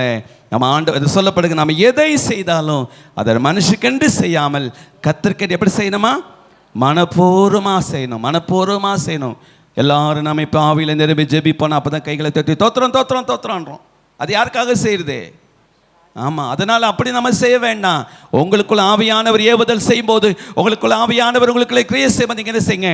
ஆவியில் நிரம்பி ஜபத்துக்குள்ளே நம்ம ஆலயத்துக்குள்ளே வந்துட்டோம்னா நம்ம எப்போதும் நம்முடைய வாயில் ஸ்தோத்திரம் வந்துட்டேன்னா பரிசுத்த ஆவியானவர் நிரப்புவான். அபிஷேகத்தில் நிரம்புவோம், அந்நிய பாஷையில் ஆண்டவரோடு பேசுவோம், கர்த்தருடைய வார்த்தைகளை கேட்டு அதன்படி நடக்க நம்ம என்ன செய்வோம்? ஒப்பு கொடுப்போம். அதுதான் சொல்லப்படுகிறது. நாம் எதை செய்தாலும் அதை மனுஷருக்கென்று செய்யாமல் கர்த்தருக்கென்று மனப்பூர்வமாக செய்ய வேண்டும். அதுதான் சொல்லப்படுகிறது. ஆண்டு நம்ம ஸ்தோத்திரம் செலுத்தினாலும் சரி, நம்ம ஆண்டுக்காக காணிக்கை கொடுத்தாலும் சரி, நம்ம எதை செய்தாலும் ஜபத்துக்கு வரதானாலும் சரி, எல்லாவற்றையும் நம்ம என்ன செய்யணும்? மனுஷருக்கென்று செய்யணும், கர்த்தருக்கென்று மனப்பூர்வமாக நம்ம செய்யணுமா? இந்த வருஷம் மனப்பூர்வமாக செஞ்சீங்களா? மனப்பூர்வமாக வந்தீங்களா? ஞாயிற்றுக்கிழமை ஒரு ஞாயிற்றுக்கிழமை தவறாமல் நம்ம ஜபத்தில் கலந்து கொண்டீங்களா? நாங்கள் சொல்லலாம் தைரியமாக, நாங்கள் ஊழியக்காரர்களை நாங்கள் சொல்லலாம். சரியா? ஒரு ஞாயிற்றுக்கிழமை மிஸ் பண்ண இந்த நான் சொல்கிறேன், இங்கே நம்ம சியோன் சபையில் நான் என்னைக்கு நான் சபைக்கு இந்த ஊழியத்தில் நான் தடத்தர சபையிலன்னா அன்றைக்கி இது சொல்லலாம். ஒரு ஞாயிற்றுக்கிழமை நான் வெளியே போக மாட்டேன். ஏன்னா என்ன வேறு வழி இல்லை, எனக்கு போகிறதுக்கு வேறு ஆளை நான் பண்ண முடியாது. அதனால் ஒவ்வொரு ஞாயிற்றுக்கிழமையும் நான் சபையில் இருக்க முடியுது. காரணம் என்னென்னா, அவருடைய பிள்ளைகளாக நாம் பரிசுத்த நாளை என்ன செய்யணுமா? ஓய்வு நாள் என்ன செய்யணுமா? பரிசுத்த நாளை ஆசரிக்கணும். அதை தான் நமக்கு மிக முக்கியமானது. ஜபத்துக்கு நேரத்தை அதை சொல்லப்படுகிறது. எல்லாவற்றுக்கும் ஸ்தோத்திரம் செலுத்தணும், மனுஷங்கிட்ட செய்யாமல் கர்த்தருக்கென்று செய்யுங்க. 4:2 வாசிங்கம்மா. 4:2 வாசிங்க. விடாமல் ஜபம் பண்ணுங்கள், ஸ்தோத்திரத்துடன் ஜபத்தில் விழித்திருங்கள் சொல்லப்படுது. ஸ்தோத்திரத்தோடு கூட ஜபத்தை நம்ம இழுத்திருக்கணும். நம்ம எப்பவுமே விழித்திருந்து ஜபிக்கிறவங்களை காணப்படணும். கெத்செமனே தோட்டத்துக்கு இயேசுவானவர் போகும்போது 3 பேரை என்ன சிஷ்யர்களை கூட்டிக்கிட்டு போனார். அந்த 3 பேர் விழித்திருக்காம ஜபித்து என்ன செய்றாங்க? தூங்கிட்டாங்க. ஹல்லேலூயா. அந்த தேவ பிள்ளைகளை விழித்திருந்து நம்ம ஜபிக்கிறவர்களை காணப்படணும், ஸ்தோத்திரங்கள் செலுத்தி கொண்டு இருக்கணும். அவர் தூரத்தில் போய் அவர் ஜபம் பண்ணிட்டு வரும்போது இங்கே சிஷ்யர்கள் தூங்கி கொண்டிருந்தாங்க. அப்போ ஆண்டவர் சொன்னார், 1 மணி நேரமாவது விழுத்து ஜெபிக்க கூடாதுன்னு சொல்லி கேட்டார். தேவ பிள்ளைகளை நம்ம வாழ்க்கையில் நம்ம எப்பவுமே என்ன செய்யணும்னா, ஆண்டவருக்கு எல்லா காரியத்துக்கும் ஸ்தோத்திரம் சொல்லுங்க. ஸ்தோத்திரம் செய்வதுதான் தேவ சித்தமாக இருக்கிறது. 2ஆம் அதிகாரம் 7வது வசனம் 2:7. போதிக்கப்பட்டபடியே விசுவாசத்தில் உறுதிப்பட்டு ஸ்தோத்திரத்தோடே அதிலே பெருகுவீர்களாக. நாம போதிக்கப்பட்டபடியே, நமக்கு ஆண்டவர் சொன்ன வசனத்தின்படியே, ஊழியக்காரர்கள் நமக்கு கற்றுக் கொடுத்த காரியங்களை படி சொல்லப்படுகிறது. நீங்கள் போதிக்கப்பட்டபடியே விசுவாசத்தில் உறுதிப்பட்டு ஸ்தோத்திரத்தோடு கூட அதில் பெருகுவீர்களாக. ஆமென். தேவ பிள்ளைகள் நம்ம ஸ்தோத்திரத்தோடு அந்த வசனங்களை சொல்ல கர்த்தருடைய வசனத்தை சொல்ல நமக்குள்ள என்ன செய்கிறது? அந்த அனல், அந்த வார்த்தை ஆகிய வசனம் நமக்குள்ளே கிரியை செய்ய ஆரம்பிக்கிறது. இந்த காதில் கேட்டால் அந்த காதில் விட்டுட்டு போகக்கூடாது. நமக்கெல்லாம் நம்ம கிராமங்களில் பார்த்தீங்கன்னா ஆடு மாடு மேய்ப்பாங்க. மாட்டை கொண்டு போய் விட்டுங்களா நல்லா மேய்ஞ்சிக்கும். மேய்ஞ்சி என்ன செய்ய தெரியுமா? அமைதி ஒரு இடத்துல உட்காந்து அசைப்போட்டு தேவையானதை உள்ள வச்சுட்டு தேவையில்லாதெல்லாம் தள்ளிடும். ஆமென். அதே போல தான் நம்ம வாழ்க்கையில் நம்ம இந்த இடத்துல வரும்போது நம்ம அநேக காரியங்களை கர்த்தர் நமக்கு போதித்து கற்றுக் கொடுக்கிற காரியத்தை சொல்லப்படுகிற போதிக்கப்பட்டபடியே விசுவாசத்தில் உறுதிப்பட்டு ஸ்தோத்திரத்தோடு அதில் என்ன செய்யணுமா? பெருகும். அதுதான் சொல்லப்படுகிறது. நம்ம ஒவ்வொரு நாளும் ஜபத்தில் பெருகணும், ஒவ்வொரு நாளும் சத்தியத்தில் பெருகணும், ஒவ்வொரு நாள் ஆவிக்குரிய ஜீவியத்தில் வளர்கிறவங்களாய் காணப்படணும். ஒரு பிள்ளை பிறந்து 20 வருஷமா படிக்கலைன்னு நம்ம சந்தோஷப்படுவோமா? மக்களை பெற்ற மகராசிங்க நீங்கள் தான் சொல்லணும். ஒரு 20 வருஷமாக ஒரு குழந்தை படுத்த இடத்துல படிக்கலாம், அம்மா தான் எல்லாம் செய்யணும், அப்பா தான் எல்லாம் செய்யணும், நம்ம முடியுமா? இன்றைக்கும் நம்ம விசுவாசிக்கு தலைவலி வந்தாலும் பாஸ்டர் தான் போய் ஜெபம் பண்ணணும். ஹல்லேலூயா. வளரணும். சபையில் விசுவாசிகள் வளர்ந்து ஆவிக்குரிய ரீதியில் சொல்லப்படுகிறது விசுவாசத்தில் உறுதிப்பட்டு ஸ்தோத்திரத்தோடு பெருகணும். வட மாநிலத்தில் நீங்கள் போய் பார்த்தீங்கன்னா விசுவாசிங்க வியாதிஸ்தர்கள் குணமாக்குறாங்க, விசுவாசிக்கு ஜெபம் பண்ணி வியாதிஸ்தர்கள் குணமாக்குறாங்க. தேவ பிள்ளைகள் நாமும் கர்த்தருடைய சமூகத்தில் செய்யணுமா? ஆவிக்குரிய ஜீவியத்தில் வளரணும். அது சொல்லப்படுகிறது. அதில் பெருகணும், விசுவாசத்தில் பெருகணும். அதை அந்த வசனம் சொல்லுகிறது. நம்ம எல்லாவற்றுக்கும் என்ன செய்யணுமா? ஸ்தோத்திரம் செய்வதே தேவ சித்தம். பிலிப்பியர் 4:6, பிலிப்பியர் 4:6. அப்போஸ்தலனாகிய பவுல் பிலிப்பியர் சபைக்கு எழுதும்போது எழுதுகிறத நம்ம பார்க்கிறோம். 4:6. நீங்கள் ஒன்றுக்கு கவலைப்படாமல் எல்லாவற்றையும் குறித்தும் உங்கள் விண்ணப்பங்களை ஸ்தோத்திரத்தோடு கூட ஜெபத்தினாலும் வேண்டுதலினாலும் தேவனுக்கு தெரியப்படுத்த. அதான் சொல்றது பாருங்க, ஒன்றுக்கு கவலைப்படாமல் எல்லாவற்றையும் குறித்து உங்களுக்கு விண்ணப்பங்களை ஸ்தோத்திரத்தோடு கூடிய. சில ஜபம் இருக்கும், சில ஜபம் ஆண்டவருக்கு ஸ்தோத்திரம் பண்ண மாட்டாங்க, புலம்புவாங்க, ஐயோ ஆண்டவரே எசப்பா இப்படி ஆயிடுச்சு அப்படி ஆயிடுச்சு. அது ஜபம் கிடையாது. உட்காந்து முழங்கால் போடிட்டு ஆண்டு செய்த நன்மைகளை சொல்லி சொல்லி சொல்லி நம்மெல்லாம் சில நேரங்களில் சில உயர் அதிகாரிகளுக்கு கடிதம் எழுதும் போது நம்ம எப்படி எழுதுவோம் தெரியுமா? முன்னே அவங்க நமக்கு ஏதாவது ஒரு நல்லது செஞ்சுருந்தாங்கன்னா அதை முன்னே நீங்கள் இந்த காரியத்தை எனக்காக செஞ்சீங்க சொல்லிட்டு அவங்களை குறித்து நல்ல வார்த்தைகளை சொல்லிட்டு பின்னாடி எனக்கு இந்த வேண்டுதல் இருக்குன்னு சொல்லாமல் என்ன செய்வோம், ஒரு கடிதத்தை அவங்களுக்கு ஒரு அப்ளிகேஷன் கொடுப்போம். அதே மாதிரி தான் தேவன் நமக்கு செய்த நன்மைகளை நம்ம என்ன செய்யணும், அதை சொல்லி நல்ல சோத்திரம் பண்ணி நல்ல ஆண்டவருக்கு மகிமை செலுத்தி ஆண்டவர் செய்த நன்மைகளை எல்லாம் நம்ம சொல்லி ஸ்தோத்திரம் பண்ணிட்டு பின்பு ஆண்டவரே எனக்கு இந்த பிரச்சனை இந்த காரியத்தை நீங்கள் செய்யணும்னு சொல்லி கேட்கும்போது ஆண்டவர் நிச்சயமாக செய்வார். ஹல்லேலூயா. அந்த வசனம் அதை தான் சொல்லுகிறது. எல்லாவற்றுக்காகவும் எல்லாவற்றை குறித்தும் உங்கள் விண்ணப்பங்களை ஸ்தோத்திரத்தோடு கூட ஆண்டவர் கொண்டு போய் செலுத்தணும். ஸ்தோத்திரத்தோடு நம்ம என்ன செய்யணும், அவருடைய சமூகத்தில் கொண்டு போக சொல்லப்படுது. ஜெபத்தினாலும் வேண்டுதனாலும் தேவனுக்கு தெரியப்படுத்தணும், ஆண்டவருக்கு தெரியப்படுத்தணும். நம்ம ஆண்டவருக்கு தெரியும் நமக்கு என்ன தேவை என்பது தெரியும். பிள்ளைக்கு எந்த நேரத்துக்கு சாப்பாடு கொடுக்கணும்னு தெரியும், பிள்ளைக்கு எந்த நேரத்தில் பால் கொடுக்கணும்னு தெரியும். அந்த பிள்ளை அழுந்தால் தானே நம்ம கொடுக்குறோம், அழிலன்னா கொடுக்குறோமா, விளையாடிட்டு நம்ம விட்டுறலாம். அதே மாதிரி தான் ஆண்டவருடைய சமூகத்தில் கேட்கணும். மத்தேயுவில் அத்தனை வாசிக்கிறோம், கேளுங்கள் கொடுக்கப்படும். கேட்டால் தான் ஆண்டவர் நமக்கு கொடுப்பாரு. அதனால தேவ பிள்ளைகளுக்கு சொல்லப்படுகிற காரியம் என்னன்னா, எல்லாவற்றுக்கும் ஸ்தோத்திரம் செய்வதே தேவ சித்தமாக இருக்கிறது. சங்கீதம் 34:1 நம்ம வாசித்து பார்த்தோம்னா அங்கே சொல்லி பாருங்க, பார்த்தீங்களா, கர்த்தரை காலத்தில் ஸ்தோத்தரிப்பேன், அவர் துதி எப்போது என் வாயில் இருக்குன்னு சொல்லி வாசிக்கிறோம். அப்படி எப்போதும் அவர் துதித்து கொண்டதுனால தான் நம்ம வாசிக்கிற பாருங்க 9வது வசனம் 10வது வசனம், கர்த்தருடைய பரிசுத்தவான்களே அவருக்கு பயந்திருங்கள், அவருக்கு பயந்தவர்களுக்கு குறைவில்லை. சிங்கக்குட்டிகள் தாழ்ச்சி அடைந்து பட்டினியா இருக்கும், கர்த்தரை தேடுகிறவர்களுக்கோ ஒரு நன்மை குறையாது. அப்படி நாம் ஆண்டவரை துதித்து ஸ்தோத்திரம் பண்ணி எக்காலத்தை எல்லாவற்றுக்காக தேவனை ஸ்தோத்திரம் பண்ணிட்டு இருந்தோம்னா நம்ம வாழ்க்கையில் ஒரு குறைய வராது. ஆமென். அதனால தேவ பிள்ளைகளை நாம் பரிசுத்தமாக வேண்டும் என்பதுதான் தேவ சித்தம். பரிசுத்தமாய் வாழ வேண்டும் என்பதா தேவ சித்தம். பரிசுத்தமாய் ஜீவிக்க வேண்டும் என்பது தேவ சித்தம். பரிசுத்தமாய் ஆண்டவருக்கு பரிசுத்த அலங்காரத்தோட கர்த்தரை துதிக்க வேண்டும் என்று ஆராதிக்க வேண்டும் என்பது தேவ சித்தம்.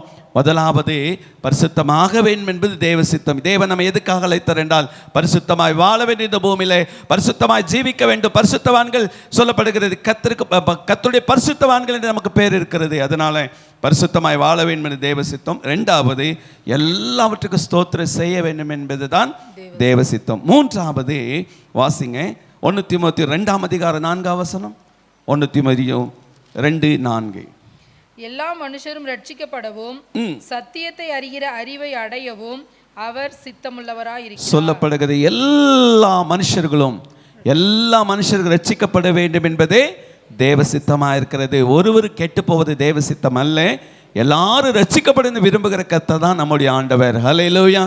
நம்ம எல்லாருக்கும் தெரியும், லூக்கா 19ஆம் அதிகாரத்தில் ஒரு மனிதனை குறித்து நாம் சகையு குறித்து வாசிக்கிறோம். இந்த சகையு ரொம்ப நல்ல மனுஷனா கிடையாது, அவன் நல்ல மனுஷன் கிடையாது. ஒரு விசரிக்கிற ஒரு மனிதனாக இருந்தாலும் அவனுக்குள்ள ஒரு ஏக்கம், நான் இயேசுவை பார்க்கணும்னு சொல்லி இயேசுவை பார்க்கணும்னு சொன்ன உடனே என்ன செய்கிறான், ஓடி போய் இயேசுவை பார்க்க முயற்சிக்கிறான், முடியல.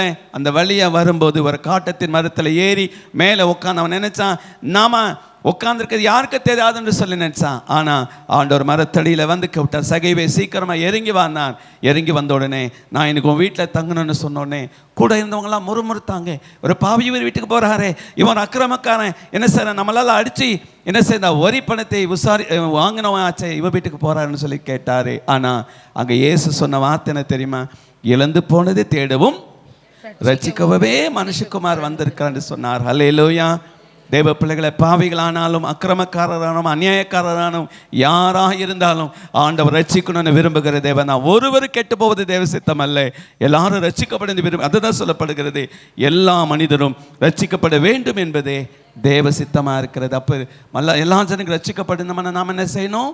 ஜெபிக்கணும். வாசிங்க, அதில் 1ஆம் வசனத்தை வாசிங்க, 1-3 வாசிங்க. நான் பிரதானமாய் சொல்லுகிற புத்தி என்னவெனில் எல்லா மனுஷருக்காகவும் விண்ணப்பங்களையும் ஜபங்களையும் வேண்டுதல்களையும் ஸ்தோத்திரங்களையும் பண்ண வேண்டும். நாம் எல்லா பக்தியோடும் நல்லொழுக்கத்தோடும் கலகமில்லாமல் அமைதலுள்ள ஜீவனம் பண்ணும்படிக்கு ராஜாக்களுக்காகவும் அதிகாரமுள்ள யாவருக்காகவும் அப்படியே செய்ய வேண்டும். நாம் அப்படியே ஜெபிக்க வேண்டும். ஹல்லேலூயா.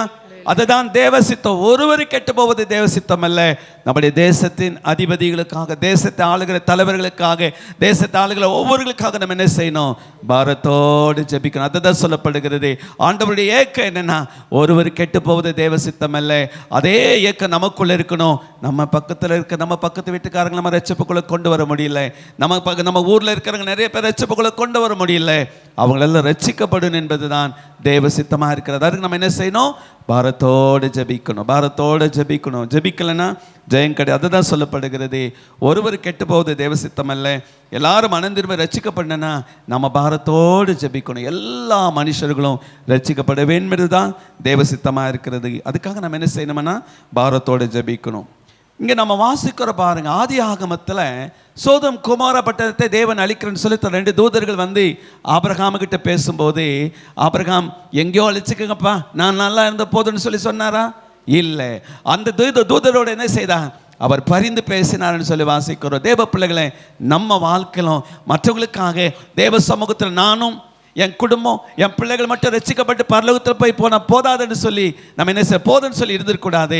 மற்றவங்களுக்காக பாரத்தோடு ஜெபிக்கணும். வாசிங்க ஆதியாகமம் 18ஆம் அதிகாரத்தில், ஆதியாகமம் 18ஆம் அதிகாரம் 27-32 வரைக்கும் நீங்கள் வாசித்து பார்த்தீங்கன்னா அங்க அருமையா சொல்லப்படுகிறது. அப்பொழுது ஆபிரகாம் பிரதியுத்தரமாக, இதோ தூளும் சாம்பலுமாய் இருக்கிற அடியேன் ஆண்டவரோடே பேச துணிந்தேன். ஒருவேளை 50 நீதிமான்களுக்கு 5 பேர் குறைந்திருப்பார்கள், அந்த 5 பேர் நிமித்தம் பட்டணம் முழுவதையும் அழிப்பீரோ என்றான். அதற்கு அவர், நான் 45 நீதிமான்களை அங்கே கண்டால் அதை அழிப்பதில்லை என்றார். அவன் பின்னும் அவரோடே பேசி, 40 நீதிமான்கள் அங்கே காணப்பட்டாலோ என்றான். அதற்கு அவர், 40 நீதிமான்கள் நிமித்தம் அதை அழிப்பதில்லை என்றார். அப்பொழுது அவன், நான் இன்னும் பேசுகிறேன், ஆண்டவருக்கு கோபம் வராமல் இருப்பதாக, 30 நீதிமான்கள் அங்கே காணப்பட்டாலோ என்றான். அதற்கு அவர், நான் 30 நீதிமான்களை அங்கே கண்டால் அதை அழிப்பதில்லை என்றார். அப்பொழுது அவன், இதோ ஆண்டவரே, பேச துணிந்தேன், 20 நீதிமான்கள் அங்கே காணப்பட்டாலோ என்றான். அதற்கு அவர், 20 நீதிமான்களின் நிமித்தம் அதை அழிப்பதில்லை என்றார்.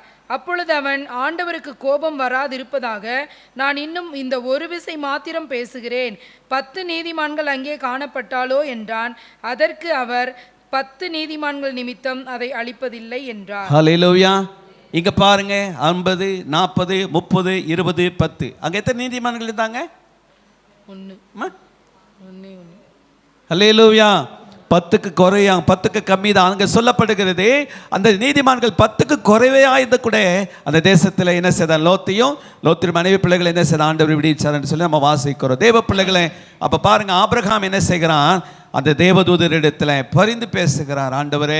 ஆண்டவரே அந்த ஜனங்களை ரட்சிங்கன்னு சொல்லி பரிந்து பேசுகிறவராக இருக்கிறார். நம்ம குடும்பத்துக்காக நம்ம ஜெபிப்பது முக்கியம் அல்ல, அழிந்து போகிற மக்களுக்காக ஜெபிக்கணும். அதுதான் தேவ சித்தம். அதுதான் சொல்லப்படுகிறது. ஆபிரகாம் சோதம் குமார பட்டத்தில் இருக்கிற ஜனங்களுக்காக அவர் பரிந்து பேசினார்னு சொல்லி வாசிக்கிறோம். நம்முடைய சகோதரர்கள், நம்முடைய பிள்ளைகள், நம்முடைய சகோதரர்கள் நம்முடைய தேசத்தில் இருக்கிற விசேஷமாக 145 கோடி மக்களும் நம்முடைய சகோதரர்களாக இருக்கிறார்கள். அவர்கள் எல்லாரும் ரட்சிக்கப்படுகிறது தான் தேவ சித்தமாக இருக்கிறது. அல்லேலூயா. அப்போ இந்த ஜனங்களுக்காக நம்ம என்ன செய்யணும்? பாரத்தோடு ஜெபிக்கணும், கண்ணீரோடு ஜெபிக்கணும். பாருங்க, லாசர் மரித்து போனன்னு சொன்ன உடனே இயேசுவானவர் வரும்போது என்ன செய்யலாம்? மாத்தாள் ஓடி போய் ஆண்டோடைய சமூகத்தில் சொல்கிறான், ஆண்டவரே, நீங்கள் இருந்ததை என் தம்பி செத்திருக்க மாட்டானே அப்படின்னு சொல்லி. ஆனால் மரியாள் அப்படி கிடையாது. இயேசு வந்தாருன்னு சொல்லி கேள்விப்பட்ட உடனே நேராக போய் இயேசுவின் பாதத்தில் விழுந்து இந்த 2 சொட்டு கண்ணீர் இயேசுவின் பாதத்தை விட்டால் அந்த கண்ணீரின் ஜபந்தான் லாசர்விடத்தில். லாசர்வை இயேசுவானவர் கண்ணீர் விட்டுட்டு லாசர் என்ன செய்தார்? குளியட்டை போய் 4 நாள் நாருமே என்று சொன்ன அந்த லாசரு உயிரோடு எழுப்பினார். ஹல்லேலூயா. மற்ற ஜனங்களுக்காக கண்ணீர் விட்டு ஜெபிக்கிற ஜெபம்தான் தேவ பிள்ளைகள் நமக்கு தேவை. இந்த நாட்களில் 2025 ஒருவேளை மற்றவங்களுக்காக நமக்காகவே நம்ம ஜெபித்துக் கொண்டு நான் நல்லா இருக்கணும், என் குடும்பம் நல்லா இருக்கணும், நான் வீடை கட்டணும், நான் கார் வாங்கணும், அதை வாங்கணும், இதை வாங்கணும் சொல்லி ஒரு பிரயாசப்பட்டு கொண்டு நமக்கு தேவைதான். ஆனால் மற்றவங்களுக்காக ஜெபிக்கிற ஜெப ஜீவியும் நமக்குள்ள வர வேண்டும். அல்லேலூயா. யோபை கொடுத்து நம்ம நல்லா தெரியும். யோபு தன் சிநேகிதர்களுக்காக விண்ணப்பம் செய்யும் போது அவர் சிறுப்பை கத்தர் மாற்றினான்னு சொல்லி வாசிக்கிறோம். நமக்கு நல்ல ஒரு பழமொழி தெரியும், ஊர் பிள்ளைக்கு ஊட்டு வளர்த்தா தன் பிள்ளை தானாக வளருமா அப்படின்னு சொல்கிறாங்க. அது நமக்கு தெரியல. ஆனால் தேவ பிள்ளைகளை மற்றவங்களுக்காக நாம் ஜெபிக்கும் போது நம்முடைய பிரச்சனைகளெல்லாம் கத்தர் மாற்றுவார். ஹல்லேலூயா. மற்ற யோபு பாருங்கள், யோபு தன் சிநேகிதர்களுக்காக வேண்டுதல் செய்யும் போது தன் சிறையெதிர்ப்பை மாற்றினான்னு சொல்லி யோபு சொல்லுகிறான். அது மாத்திரம் இங்கே ஆபிரகாம் தன்னுடைய ஜனங்களுக்காக பரிந்து பேசினான். நம்முடைய வாழ்க்கையில் ஒருவர் கெட்டு போவது தேவ சித்தமல்ல. எப்படியாவது நான் ரட்சிக்கப்பட்ட பின்னாடி நமக்கு ஒரு குறிக்கோள் இருக்கணும். நான் சாகிறதுக்குள்ள இத்தனை பேருக்கு இயேசுவை பற்றி சொல்லி, நான் இத்தனை பேரை ரட்சிப்புக்குள்ளே நடத்தி, இத்தனை பேர் ஆண்டவருக்குள்ளே கொண்டு வரேன்னு சொல்லி ஒரு தீர்மானத்தோடு நீங்களும் நானும் செய்தோம்னா நிச்சயமாக கர்த்தர் செய்ய வல்லவராக இருக்கிறார். எத்தனை பேர் விசுவாசிக்கிறீங்க? அல்லேலூயா. ஏனென்றால் தேவன் நம்ம அழைத்த நோக்கம் என்ன தெரியுமா? நம்மை கொண்டு. ஏன்னா ஆண்டவர் இங்கே யார்கிட்ட பேச முடியாது. அதனால தான் நம்மை கொண்டு. அண்டு மோசஸ் சொல்கிற, ஆண்டவரே நான் திக்குவாய் மந்த நாவாக இருக்கேன்னு சொல்லும்போது நான் அவனுக்கு நான் என்ன செய்கிறேன், ஆரோனை உனக்கு நான் கூட அனுப்புகிறேன், உனக்காக அவன் பேசுவான்னு சொல்ல. அதே போல தான் தேவ பிள்ளையை நமக்காக இயேசு பாருங்க இந்த பூமியில் நம்மை தெரிந்து கொண்டிருக்கிறான். இந்த ஜனங்களுக்காக ஜெபிக்கும்படி தேவன் நம்மை தெரிந்து கொண்டிருக்கிறான். இதை செய்யாமல் போனோம்னா அது பாவம். யார் சொன்னா அப்படின்னு சொல்லி, இந்த ஜனங்களுக்காக நான் விண்ணப்பம் செய்யாமல் போனால் நான் பாவம் செய்கிறவனாக இருக்கேன்னு சொல்லி சாமுவேல் சொன்னார். நம்ம வாசிக்கிறோம். ஹல்லேலூயா. இந்த ஜனங்களுக்காக நம்ம பாரத்தோடு ஜெபிக்கணும். அழிந்து போகிற மக்களுக்காக பாரத்தோடு ஜெபிக்கணும். யாத்ராகமம் 32 வாசிக்கிற பாருங்க. யாத்ராகமம் 32 மோசே சீனாய் மலையில் போகிறாரு. சீனாய் மலையில் போய் அந்த 10 கட்டளைகளை வாங்க முன்னாடி என்ன செய்கிறாங்க வாசிங்க. 32 9வது வசனம் 10வது வசனம் வாசிங்க. பின்னும் கர்த்தர் மோசேயை நோக்கி இந்த ஜனங்களை பார்த்தேன், இவர்கள் வணங்கா கழுத்துள்ள ஜனங்களப்பா. ஆகையால் என் கோபம் இவர்கள் மேல் மூளவும் நான் இவர்களை அழித்து போடவும் நீ என்னை விட்டு விடு, உன்னை ஒரு பெரிய ஜாதியாக்குவேன் என்றார். சொல்லப்படுகிறது பாருங்க. மோசே இடத்துல சொல்றார் ஆண்டவர், இந்த ஜனங்கள் வணங்கா கழுத்துள்ள ஜனங்கள், மோசே இவங்களை விட்டு நான் இவங்களை எல்லாம் என்ன செஞ்சிடறேன், அழிச்சிடறேன். ஆனா மோசே விடல. பாருங்க நம்ம வாசிக்கிற பாருங்க 13வது வசனம். உமது தாசராகிய ஆபிரகாமையும் நினைச்சு பாருங்க, இஸ்ரவேலையும் நினைத்தருளும், உங்கள் சந்ததியை வானத்து நட்சத்திரங்களைப் போல பெருக பண்ணுவேன்னு சொன்னீங்களே. நான் சொன்ன இந்த தேசம் முழுவதையும் உங்கள் சந்ததியார் என்றைக்கும் சுதந்திரித்துக் கொள்ளும்படிக்கு அவர்களுக்கு கொடுப்பேன் என்று உம்மை கொண்டே அவர்களுக்கு ஆணையிட்டு சொன்னீங்களே. கெஞ்சி பிரார்த்தித்தான், கெஞ்சி ஜெபம் பண்ணினான். ஹல்லேலூயா. இந்த ஜனங்களை அழிக்காதுங்கப்பா, இந்த ஜனங்களை அழிச்சு போடாதீங்க. இந்த ஜனங்களை எவ்வளவு கஷ்டப்பட்டு வனாந்திரத்தில் இந்த ஜனங்களை 40 வருஷம் நான் என்ன செய்த வனாந்திரத்தில் இந்த ஜனங்களுக்காக எவ்வளவு நன்மை செய்தீங்க. தண்ணீர் இல்லாமல் ஜனங்கள் இருக்கும்போது தண்ணீரை கொடுத்தீங்க. செங்கடலை பிளந்து தண்ணீர் கொடுத்தீங்க. வானத்தின் மன்னாவினால் உங்களை போஷித்தீங்க. செங்கடல் பிளந்தது, யோர்தான் பிரித்தது. அது மாத்திரம் கண்மலையை பிளந்து தண்ணீரை கொடுத்தீங்க. 40 வருஷம் ஜனங்களை சீனாய் மலைக்கு கொண்டு வரதுக்கு ஆண்டவரே எவ்வளவோ பாடுகள், எவ்வளவோ பிரச்சனைகள் ஜனங்களை இந்த இடத்துல கொண்டு வந்து நிறுத்திருக்கேன். ஆண்டவரே எங்கே சொல்றாரு, ஆபிரகாம் ஈசாக்கு யாக்கோபு அவர்கள் நீங்க நினைத்தருளும் என்று சொல்லி இவர்கள் அழிச்சு விடாதுங்கன்னு சொல்லி என்ன செய்யறாரு, கெஞ்சி பிரார்த்திச்சார் என்று சொல்லி ஜெபிச்சார்னு சொல்லி வாசிக்கிறோம். தேவ பிள்ளைகள் நாமும் ஆண்டவருடைய சமூகத்தில் அழிந்து போகிற மக்களுக்காக பாரத்தோடு கண்ணீரோடு நாம் ஜெபிக்கணும். அதை தான் சொல்லப்படுகிறது. மோசே ஜெபித்தான். 32வது வசனம். ஆகிலும் தேவரீர் அவர்கள் பாவத்தை மன்னித்தருளுவீரானால் மன்னித்தருளும், இல்லாவிட்டால் நீர் எழுதின உம்முடைய புஸ்தகத்திலிருந்து என் பேரை கிறுக்கி போடும் என்றான். நாம என்ன சொல்லியிருப்போம், ஆண்டவரே அவங்க ரட்சிக்கப்பட்டு இல்லைனா போட்டு என்ன மட்டும் நீங்க என்ன செஞ்சிடாதீங்க, விட்டுறாதீங்க, அப்படிதான் ஜெபம் பண்ணியிருப்போம். ஆனா மோசே என்ன சொல்றாரு, ஆண்டவரே அவங்களை ரட்சி, நீங்க அவங்களோட பாவத்தை ரட்சிக்க கூடமானா நீங்க என்ன பாவத்தை மன்னித்தரணும், இல்லைன்னா ஜீவ புஸ்தகம் என் பேர் என்ன செஞ்சிருங்க, கிறுக்கி போட்டிருக்கேன். அல்லேலூயா.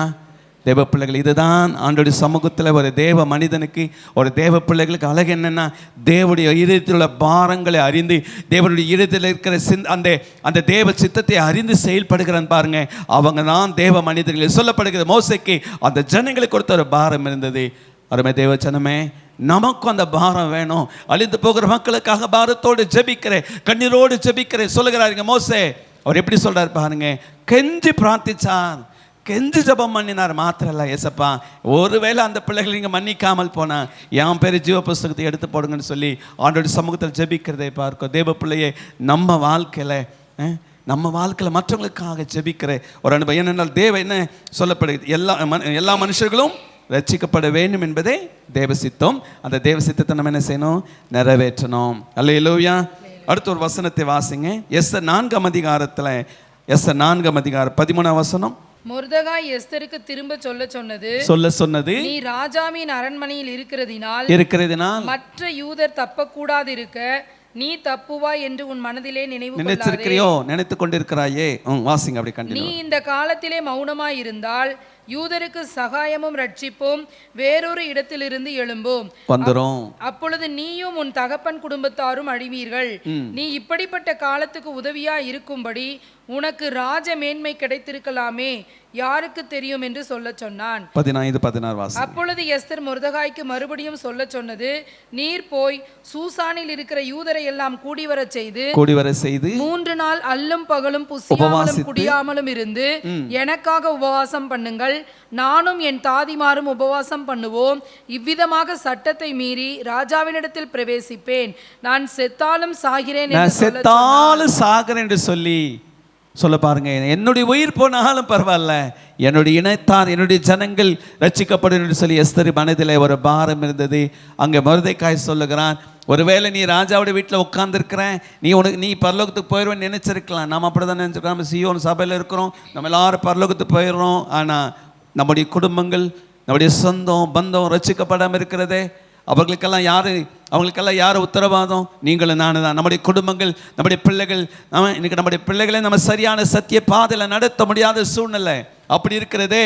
அதே போல இங்கே எஸ்தர் சொல்லுகிறான், நான் செத்தாலும் சாகுவேன், ராஜாவுடைய உத்தரவை மீறி நான் என்ன செய்ய உள்ள போய் ராஜாவுடைய ஜனங்களுக்காக நான் போராடி என்ன செய்வேன், கெஞ்சுவேன் என்று சொல்லி உத்தரவாதத்தை பெற்றுக்கொண்டு போகிறதை பார்க்கும். தேவ பிள்ளையே, நம்முடைய வாழ்க்கையிலும் நம்முடைய ராஜாவாகிய தேவனிடத்தில் நம்முடைய ஜனங்களுக்காக நம்ம பாரத்தோடு ஜெபிக்கணும்.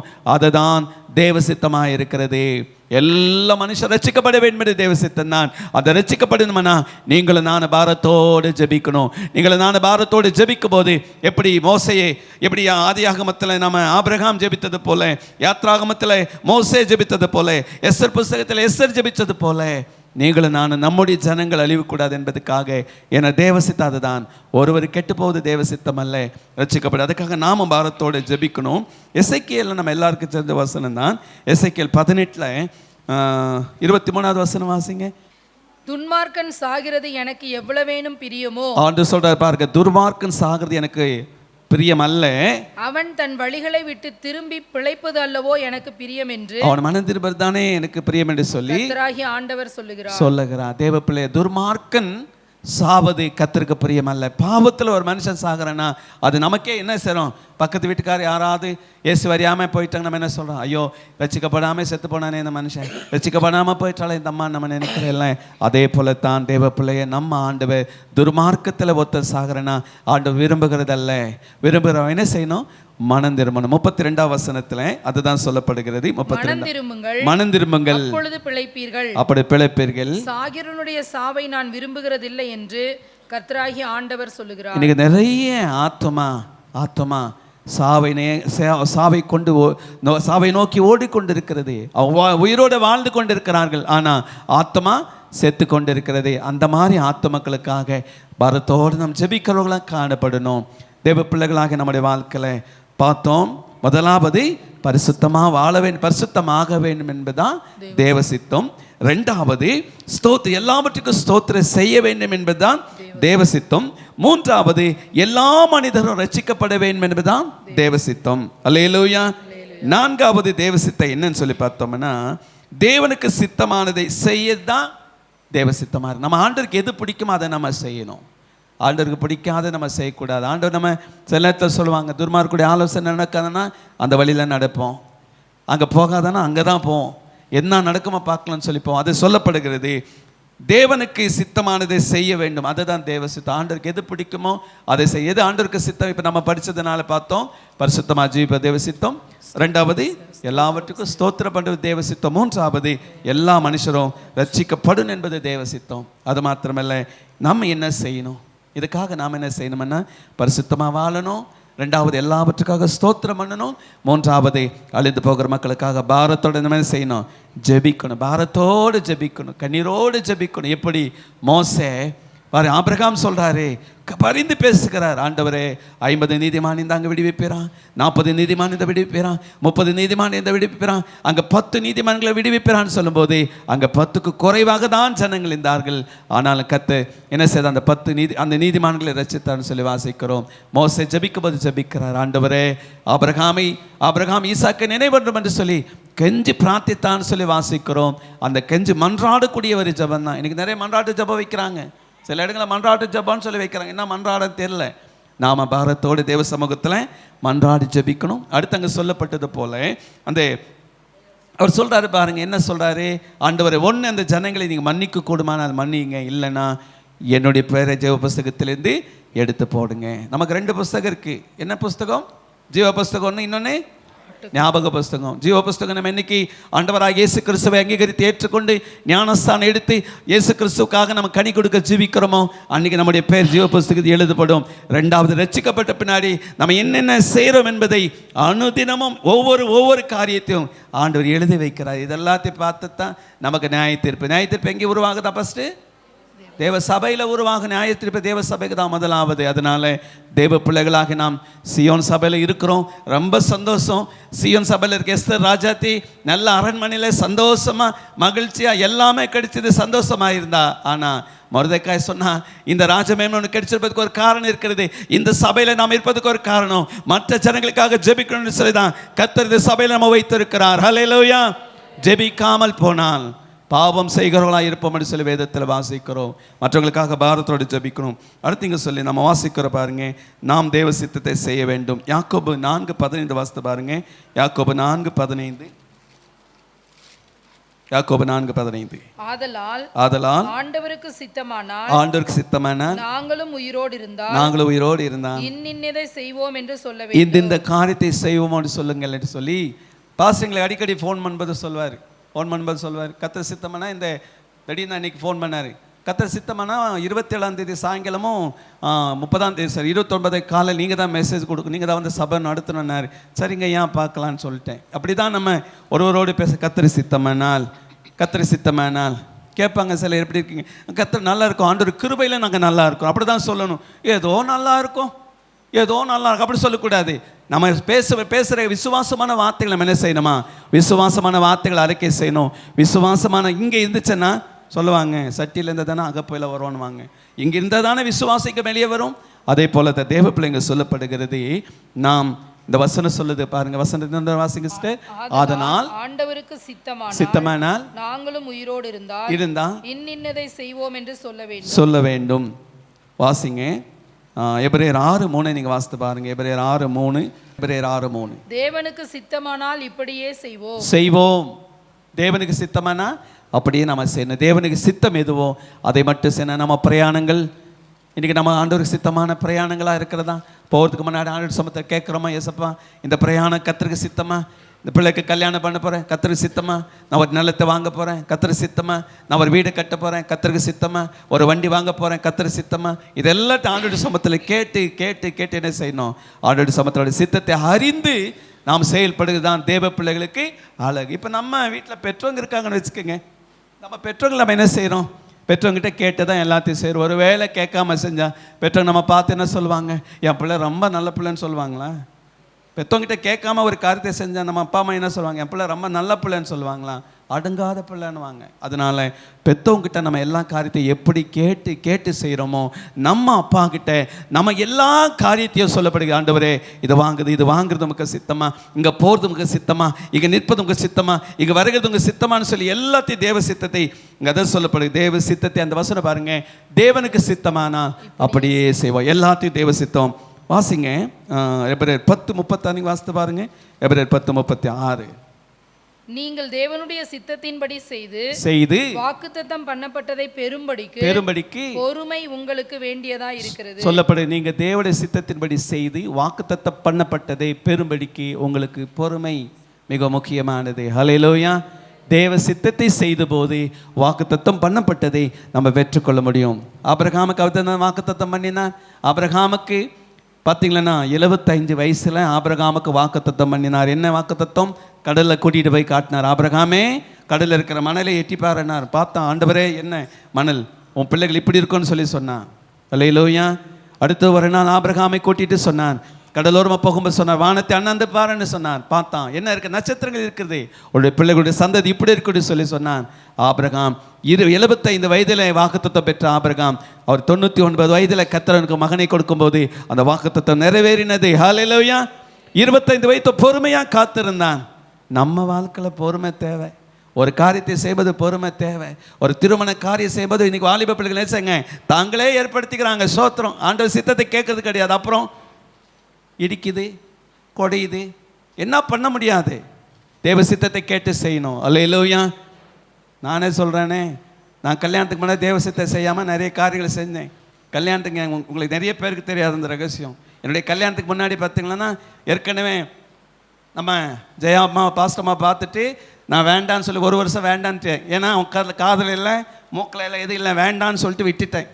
அது போய் பின்னாடி இன்னொரு இடத்துல பொண்ணை பார்த்து அதை நிச்சயம்லாம் பண்ணி காடெல்லாம் அடிச்சுட்டு அதை கொண்டு போய் ஊட்டியில் கொடுத்துட்டு வரும்போது கூப்பிட்டு சொல்கிறாங்க, மாப்பிள்ளை பொண்ணு வீட்டில் சொல்கிறாங்க, மாப்பிள்ளைக்கு பொண்ணை பிடிக்கலையான்ட்டு. சரி, பொண்ணுக்கு மாப்பிள்ளையை பிடிக்கலான்ட்டாங்க.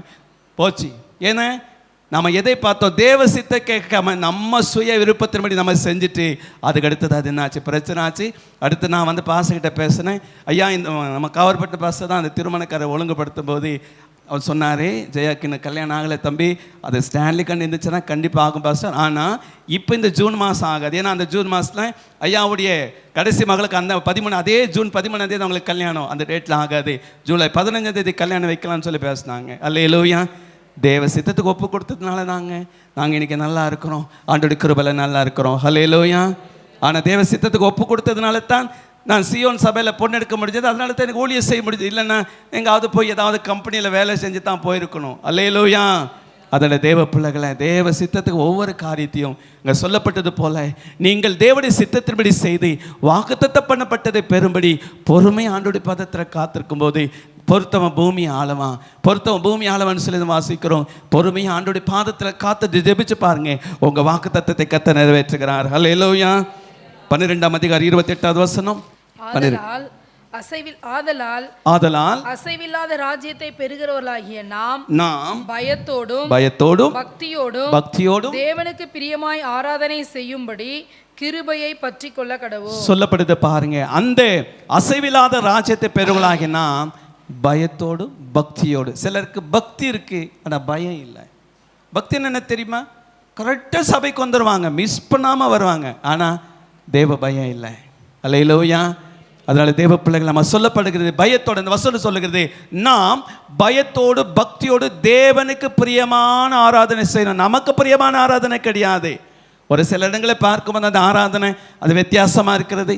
ஆனால் தேவ பிள்ளைகளை நம்ம ஆண்டவருடைய சமூகத்தோட போது சொல்லப்படுகிறது, நாம் பயத்தோடு பக்தியோடு தேவனுக்கு பிரியமான ஆராதனை செய்ய வேண்டும் என்பது தான் தேவ சித்தமாக இருக்கிறது. நம்ம எல்லாருக்கும் தெரியும், ரோமர் 12:2 வசனம். ரோமர் 12:2. தேங்க்யூ. படிங்க, ரோமர் 12 வாசிங்க. நீங்கள் இந்த பிரபஞ்சத்துக்கு ஒத்த வேஷம் தெரியாமல் தேவனுடைய நன்மையும் பிரியமும் பரிபூர்ணமான சித்தம் இன்னதென்று அறியத்தக்கதாக உங்கள் மனம் புதிதாகிறதினாலே மறுரூபமாகல் சொல்லப்படுகிறது. இதுதான் உங்களுக்கு புத்தி. எது புத்தியுள்ள ஆராதனையா? அப்படி இருக்க சகோதரரே நீங்கள் உங்கள் சரீரங்களை பரிசுத்தமும் தேவனுக்கு பிரியமுமான ஜீவ பலியாக ஒப்பு கொடுக்க வேண்டும் என்று தேவனுடைய இரக்கங்களை முன்னிட்டு உங்களை வேண்டிக் கொள்ளுகிறேன். இதுவே நீங்கள் செய்யத்தக்க புத்தியுள்ள ஆராதனை. அப்ப புத்தியுள்ள ஆராதனை ஒன்று இருக்குல்ல. அப்ப சொல்றாருன்னா, அங்கே ரோமர் சபைக்கு அப்போஸ்தலனாகிய பவுல் எழுதும் போது அப்போ புத்தி இல்லாத ஒரு ஆராதனை ஒன்று இருக்கு பூமியில். அதனால தான் சொல்றாரு, நீங்க புத்தியுள்ள ஆராதனை செய்யுங்கன்னு சொல்லி. அல்லேலூயா. அதுதான் தேவ சித்தம். தேவனுக்கு பிரியமானதை சொல்லப்படுகிறது அந்த வசனம், நீங்கள் இந்த பிரபஞ்சத்துக்கு ஒத்துவேஷ தெரியாமல் தேவனுடைய நன்மையும் பிரியமும் பரிபூர்ண சித்தம் இன்னதென்று பகுத்தறியத்தக்கது உள்ளம் புதிதாகும் போது என்ன செய்யணும்னா நமக்கு சொல்லப்படுகிறது, நாம் புத்தியுள்ள ஆராதனை செய்வோம். நம்ம ஆண்டை நம்ம எடுத்து எதிர்பார்க்க தெரியுமா? ஒரு புத்தியுள்ள ஆராதனை. அதுதான் தேவ சித்தம். ஏதோ வந்தோம் போனோம் கேட்டோம் போனோம் என்பதாக இல்லை. நான் வரும்போது நம்ம தேவ சமூகத்தில் நம்ம என்ன செய்யணும்? ஒரு புத்தியுள்ள ஆராதனை, பயத்தோடு பக்தியோட மெய்யாகவே. மோசே ஆண்டவர் சொன்னார், அந்த முச்செடி நடுவிலே உலாவி கொண்டிருக்கும் போது, மோசே நீ நிற்கிற பூமி பரிசுத்த பூமி, அதனால் என்ன செய், ஒரு பாதம் இருக்கிற பாதராட்சை கலட்டு என்று சொன்னான்.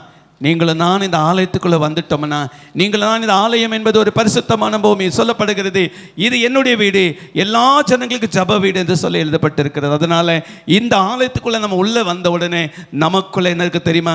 பயமும் பக்தியும், தேவனுக்கு பிரியமான ஒரு ஆராதனை. இந்த ஆராதனை நம்ம சபையில செய்யும் போது நிச்சயமாக நமக்கும் ஆசீர்வாதம், சபைக்கு ஆசீர்வாதம், நம்முடைய தேசத்துக்கு ஆசீர்வாதம், எல்லாவற்றையும் ஆசீர்வாதமாய் கர்த்தர் மாற்றி கொடுக்க வல்லவராக இருக்கிறார். ஹல்லேலூயா.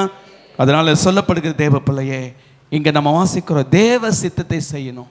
நாம் தேவ சித்தத்தை செய்யணும். யாக்கோபு 1:1 3-4 வசனங்களை வாசிங்க. யாக்கோபு 1 3 4 வசனம். உங்கள் விசுவாசத்தின் பரீட்சையானது பொறுமையை உண்டாக்கும் என்று அறிந்து அதை மிகுந்த சந்தோஷமாக எண்ணுங்கள். நீங்கள் ஒன்றிலும் குறைவுள்ளவர்களாய் இராமல் பூரணராயும் நிறைவுள்ளவர்களாயும் இருக்கும்படி பொறுமையானது பூரண கிரியை செய்ய கடவது. நம்ம ஆண்டவருடைய சமூகத்தில் பொறுமையா காத்திருந்தோம்னா நிச்சயமாக நமக்கு ஒரு குறை இருக்காது. அல்லேலூயா. சிங்கக்குட்டிகள் தாழ்ச்செடுத்து பட்டினியா கிடக்கும், கர்த்தரை தேடுகிறவருக்கோ ஒரு நன்மை குறையாது. அதை சொல்லப்படுகிறது. தேவ பிள்ளைகளை நம்ம வாழ்க்கையில் ஆண்டோடைய சமூகத்தில் பொறுமையாக நம்ம ஆண்டோடைய பாதத்தில் காத்திருக்கும் போது நிச்சயமாக நமக்கு தேவ சித்தத்தை நமக்கு தேவையான எல்லாற்ற குறை இல்லாமல் கர்த்தர் நிறைவேற்றுவார். அதுதான் சொல்லப்படுகிறது. 5ஆம் அதிகாரத்தை எடுத்துக்கொள்ளுங்க. 8வது வசனம் 5:8. யாக்கோபு, நீங்களும் நீடிய பொறுமையாயிருந்து உங்கள் இருதயங்களை ஸ்திரப்படுத்துங்கள். கர்த்தரின் வருகை சமீபமாய் இருக்கிறது. ஆண்டவருடைய வருகை சமீபமா இருக்க சொல்றாரு. நீங்களும் யாரை பார்த்து சொல்றாரு? நம்மை பார்த்து. அந்த யாக்கோபு சொல்லும்போது பொதுவான நிருபம், யாக்கோபு பொதுவான நிருபம், எல்லாருக்கும் பொதுவான நிருபம். யாக்கோபு அப்போஸ்தலன் சொல்லும்போது சொல்றார், நீங்களும் நீடிய பொறுமையாயிருந்து உங்கள் இருதயங்களை ஸ்திரப்படுத்துங்கள், கர்த்தரின் வருகை சமீபமாக இருக்கிறது. ஆண்டவருடைய வருகை சமீபமாக இருக்கிறதுனால நம்ம இருதயங்களை ஸ்திரப்படுத்தி கொள்ளணும். நாம தேவனுக்கு சித்தமானதுன்னா நம்ம இருதயங்களை ஸ்திரப்படுத்தி கொண்டு தேவனுக்காக காத்திருக்கிறது தான். 2 பேதுருல வாசிக்கும் 11 வசனம் வாசிங்க. 11 வசனம். பொறுமையா இருக்கிறவர்களை பாக்கியவான்கள் என்கிறோமே. யோபின் பொறுமையை குறித்து கேள்விப்பட்டிருக்கிறோம் இல்லையா? கர்த்தருடைய செயலின் முடிவையும் கண்டிருக்கிறீர்கள். கர்த்தர் மிகுந்த உருக்கமும் இரக்கமும் உள்ளவராய் இருக்கிறாரே. சொல்லப்படுது பாருங்க, யோபின் பொறுமை. யோபு அவ்வளவு பிரச்சனைகள் வரும்போது கூட அவர் என்ன செய்யல? ஆண்டவர்கிட்ட விலகவே இல்லை. இருந்த பிள்ளைகளெல்லாம் ஒரே நாளை மரித்து போனார்கள். அவனுக்கு இருந்த சொத்து சுகமெல்லாம் போச்சு. கடைசிய மனைவியாவது கூட இருப்பேன்னு சொல்லிட்டு மனைவி சொன்னான், கடவுளை இல்லைன்ற தூசித்து சாகன்னு சொல்லி விட்டுட்டு போயிட்டான். கூட இந்த நண்பர்கள் விட்டு போனாங்க. ஆனால் ஆண்டவர் சொல்லப்படுகிற யோபை விடலை, யோபு கர்த்தரை விடலை. ஹல்லேலூயா. கடைசி வரைக்கும் பொறுமை ஆண்டவருடைய சமூகத்தில் காத்தனா. அதனால தான் கடைசி 42ஆம் அதிகாரத்தில் இரட்டிப்பான நன்மை, இரட்டிப்பான ஆசீர்வாதங்களை பெற்றுக்கொண்டான். தேவ பிள்ளையே, நீங்களும் நானும் ஆண்டவருடைய சமூகத்தில் பொறுமையாக இருந்தோம்னா இழந்ததை மறுபடியும் நமக்கு இரட்டிப்பான கர்த்தருக்கு நமக்கு கொடுக்க வல்லவராக இருக்கிறார். ஹல்லேலூயா. அவருடைய சமூகத்தில் பொறுமையாக இருக்க வேண்டும் என்பதை தான் தேவ சித்தம். அந்த வசனம் அதுதான் சொல்லுகிறது. இதோ பொறுமையாக இருக்கிறவர்களை பாக்கியவான்கள் சொல்லி வாசிக்கிறோம். அவருடைய சமூகத்தில் பொறுமையாக ஜபத்தில் காத்திருக்க வேண்டும். அதுதான் சொல்லப்படுகிறது. சிலருக்கு ஆத்திரம், ஏதாவது இங்கே சபைக்கு வந்து சீக்கிரமாக முடிக்கலையே, ஜான் பால் பாஸ்டர் ரொம்ப நேரம் பிரசங்கம் பண்ணுறாரே, பாஸ்டர் ரொம்ப நேரம் பிரசங்கம் பண்ணுற. பொறுமை நமக்கு வேணும். ஆண்டோட சமூகத்தில் வரும்போது ஆண்டவர் பேசுகிற காரியங்களை பொறுமையாக கேட்டு அதன்படி நாம் நடக்கும்போது நிச்சயமாக கர்த்தர் நம்மை ஆசீர்வதிக்கிறார். ஹல்லேலூயா. வெளிப்படுத்தல் விசேஷத்தை நமக்கு தெரியும். எபேசு சபை குறித்து அங்கே ஆண்டவர் சொல்கிறார், உன் பொறுமையை நான் என்ன செஞ்சுருக்கிறேன், அறிஞ்சிருக்கேன். வாசிங்க 2ஆம் அதிகாரம் 2 வசனம். உன் கிரியைகளையும் உன் பிரயாசத்தையும் உன் பொறுமையையும் நீ பொல்லாதவர்களை சகிக்க கூடாமல் இருக்கிறதையும் அப்போஸ்தலர் அல்லாதவர்கள் தங்களை அப்போஸ்தலர் என்று சொல்லுகிறதை நீ சோதித்து அவர்களை பொய்யர் என்று கண்டிருந்ததையும். சொல்லப்படுது பாருங்க, உன் பொறுமையை நான் கண்டிருக்கிறேன். தேவ பிள்ளைகளே, நம்ம பொறுமை ஆண்டவருக்கு நம்ம எந்த அளவுக்கு பொறுமையா இருக்கிறோம்னு சொல்லி ஆண்டவருக்கு தெரியணும். அதை தான் சொல்லப்படுகிறது. தேவ சித்தம் செய்ய வேண்டும், நாம் தேவ சித்தத்தை செய்ய வேண்டும். நம்ம பார்த்துட்டு சில காரியங்களை பாருங்க. இன்னொரு காரியத்தை வாசிக்க முடியாதுல்ல. இங்கே இயேசு கிறிஸ்து சொல்லுகிறான். லூக்கா 22:42 சொல்லப்படுகிறது என்னன்னா, லூக்கா 22:42 வசனத்தில் ஆண்டவராகிய இயேசு கிறிஸ்து ஒரு காரியத்தை சொல்லுவதை நாம் அதை பார்க்கிறோம். வாசிங்க. பிதாவே உமக்கு சித்தமானால் இந்த பாத்திரம் என்னை விட்டு நீங்கும்படி செய்யும். ஆயினும் என்னுடைய சித்தத்தின்படி அல்ல உம்முடைய சித்தத்தின்படியே ஆகக்கடவது என்று ஜெபம் பண்ணினார். உம்முடைய சித்தத்தின்படி ஆகக்கடவது ஜெபம் பண்ணினார். ஹல்லேலூயா. தேவப்பிள்ளை, எப்போதுமே நாம் தேவ சித்தத்தை அறிந்து சத்தத்தை கேட்டு சித்தத்தை அறிந்து செயல்பட்டோம்னா நம்ம வாழ்க்கையில் எப்போதுமே ஜெயத்தை பெற்றுக்கொள்ளுங்க. சொல்லப்படுது பாருங்க, அவர் கெத்செமனே தோட்டத்தில் இயேசுவானவர் வாகுலத்தோடு ஜெபிக்கும்போது சொல்லுகிறான், பிதாவே உமக்கு சித்தமானால் இந்த பாத்திரம் என்னை விட்டு நீங்க கூடுமானால் நீங்கும் செய்யும். ஆயிலும் என்னுடைய சித்தத்தின்படி அல்ல உம்முடைய சித்தத்தின்படி ஆகக்கடவது என்று சொல்லி சொன்னார். ஹல்லேலூயா. அதனால் தேவ பிள்ளைகள் எப்போதுமே நாம் தேவ சித்தத்தை செய்கிறவர்களாக காணப்படணும். யோவான் 6:38 நம்ம எல்லாருக்கும் தெரிஞ்ச வசனம். யோவான் 6:38 எடுத்து வாசிங்க. ஸ்தோத்திரம். என் சித்தத்தின்படி அல்ல என்னை அனுப்பினவருடைய சித்தத்தின்படி செய்யவே. நம்முடைய சித்தத்தின்படி அல்ல, தேவன் வாசித்து முடிச்சிருங்க. என்னை அனுப்பினவருடைய சித்தத்தின்படி செய்யவே நான் வானத்திலிருந்து இறங்கி வந்தேன். இயேசு சொல்லுகிறார், என்னுடைய சித்தத்தை அல்ல, என்னுடைய விருப்பத்தை அல்ல, என்னுடைய மன விருப்பத்தின்படி நான் செய்ய இங்கே வரல. சொல்றாரு, என் சித்தத்தினால் அல்ல, என்னை அனுப்பினவருடைய சித்தத்தின்படி செய்யவே வானத்தில் இறங்கி வந்தேன். அல்லேலூயா. நம்மை தேவன் நம்முடைய விருப்பத்தை செய்ய இங்கே நம்ம இயேசு அழைக்கல. அவருடைய விருப்பத்தை அவருடைய சித்தத்தை செய்தான் தேவன் நம்ம அழைச்சிருக்கிறான். நம்முடைய விருப்பத்தெல்லாம் அவர்கிட்ட கொண்டு போய் கொட்டாதீங்க. எனக்கு அந்த வேணும் ஆண்டவர், இது வேணும் ஆண்டவரே, எதை செய்யுங்க இதை செய்யுங்கன்னு சொல்ல வேண்டாம். ஆண்டவர் உம்முடைய சித்தத்தை செய்ய நான் வந்திருக்கிறேன். கடைசி ஒரு வசனத்தை வாசிக்கலாமா? எபிரேயர் 10 ஸ்தோத்திரம். எபிரேயர் 10:9 வசனம். தேவனே உம்முடைய சித்தத்தின்படி செய்ய இதோ வருகிறேன் என்று சொன்னார். சொல்லாங்க பாருங்க, சொல்றாரு. 10வது வசனம் வாசிங்க. இயேசு கிறிஸ்துவினுடைய சரீரம் ஒரே தரம் பலியிடப்பட்டதினாலே அந்த சித்தத்தின்படி நாம் பரிசுத்தமாக்கப்பட்டிருக்கிறோம். அங்க சொல்லப்படுகிறது பாருங்க, இயேசு கிறிஸ்துவின் சரீரம் ஒரே தரம் பலியிடப்பட்டதினாலே அந்த சித்தத்தின்படி நாம் பரிசுத்தமாக்கப்பட்டிருக்கிறோம். ஹல்லேலூயா. அதனால தேவ பிள்ளைகளை ஒவ்வொரு நாளும் அவருடைய சித்தத்தை நாம் அறிந்து செயல்பட்டோம்னா நிச்சயமாகவே நம்ம வாழ்க்கையில நன்மையான காரியங்களை கர்த்தர் செய்ய வல்லவராக இருக்கு. நம்ம வாசித்து பாருங்க, 4 காரியங்களை பார்த்தோம். 1, பரிசுத்தமாக வேண்டும் என்பது தான் தேவ சித்தம். இந்த 2026 வருஷத்துல கர்த்தருக்கு சித்தமானபடி முடிஞ்ச அளவுக்கு நம்ம என்ன செய்யுங்க, உங்களை பரிசுத்தமாக காத்துக்கொள்ள தேவ சமூகத்தை இங்கே ஜெபம் பண்ணுங்க. நம்மனால் அல்ல, தேவனால் ஆகும். சொல்லப்படுகிற பலத்தினாலும் அல்ல, தேவ ஆவினால் எல்லாமே ஆகும். தேவனால் ஆகக்கூடாதது ஒன்றுமில்லை, மனுஷரால் கூடாதுதான் தேவனால் எல்லாமே கூடும். ஹல்லேலூயா. பரிசுத்தமாக வேண்டும் என்பதான் தேவ சித்தம். 2வது, எல்லாவற்றுக்காகவும் தேவனை நல்ல ஸ்தோத்திரம் பண்ணிக்கிட்டே இருங்க. கண்ணீர் வந்தாலும் சரி, கவலை வந்தாலும் சரி, பிரச்சனை வந்தாலும் சரி, போராட்டம் வந்தாலும் சரி, எல்லாவற்றுக்கும் தேவனுக்கு ஸ்தோத்திரம் பண்ணிக்கிட்டேன் 2026 வருஷத்துல இருங்க. நிச்சயமாக கர்த்தர் நம்முடைய கண்ணீர் ஜபத்துக்கு பதில் கொடுப்பார். 3வது, எல்லா மனுஷரும் ரட்சிக்கப்பட வேண்டும் என்பதே தேவ சித்தம். எல்லா ஜனக்கும் ரட்சிக்கப்படணும்னா நம்ம பாரத்தோடு என்ன செய்யணும்? ஜெபித்து கொண்டே இருக்கணும். ஜெபித்து கொண்டே இருக்கணும். 4வது நம்ம பார்த்தோம், தேவனுக்கு சித்தமானதை நாம செய்யணும். ஏனென்றால் இயேசு கிறிஸ்து சொன்னார், என்னுடைய சித்தம் அல்ல உம்முடைய சித்தமே ஆக கடவுது சொன்னார்.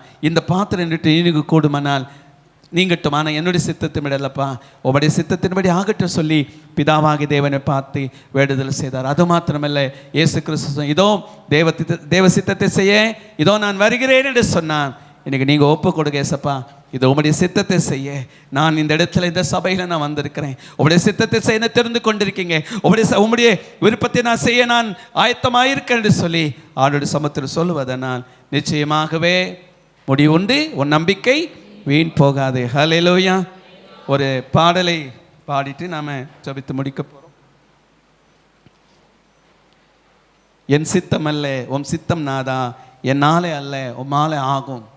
ஹல்லேலூயா. என் சித்தம் அல்ல உம் சித்தம் நாதா, என் சித்தம் அல்ல உம் சித்தம் சித்தம் நாதா என்னாலே அல்ல உம்மாலே ஆகும், என்னாலே அல்ல உம்மாலே ஆகும். அடிமை நானே எஜமான் நீரே நாதா, அடிமை நானே எஜமான் நீரே நாதா, பலவீனன் நானே பலவன் நீரே நாதா, பலவீனன் நானே பலவன் நீரே நாதா. என் சித்தமல்ல ஓம் சித்தம் நாதா, என் சித்தமல்ல ஓம் சித்தம் நாதா, என்னாலே அல்ல உம்மாலே ஆகும், என்னாலே அல்ல உம்மாலே ஆகும். காலையில் தோன்றி மாலையில் மறைவும் நாதா, காலையில் தோன்றி மாலையில் மறைவோம் நாதா, மலை போல பூத்து நிழல் போல மாறுவேன் நாதா, மலர் போல பூத்து நிழல் போல மாறுவேன் நாதா.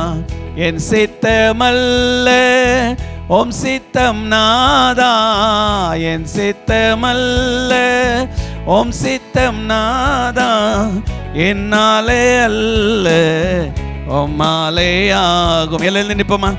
நாளே ஆகும். களிமண்ணானே கோயவன் நீரே நாதா, களிமண்ணானே கோயவன் நீரே நாதா, மண்ணான மனிதன் நான் மண்ணுக்கே திரும்புவேன் நாதா, மண்ணான மனிதன் நான் மண்ணுக்கே திரும்புவேன் நாதா. என் சித்தமல்ல ஓம் சித்தம் நாதா, என் சித்தமல்ல ஓம் சித்தம் நாதா, என்னாலே அல்ல உம்மாலே ஆகும், என்னாலே அல்ல உம்மாலே ஆகும்.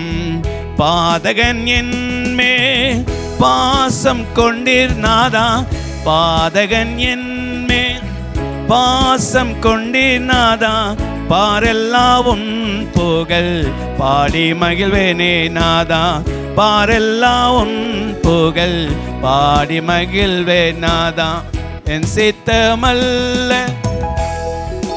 நாதா, என் சித்தமல்ல ஓம் சித்தம் நாதா, என்னாலே அல்ல உம்மாலே ஆகும், என்னாலே அல்ல உம்மாலே ஆகும்.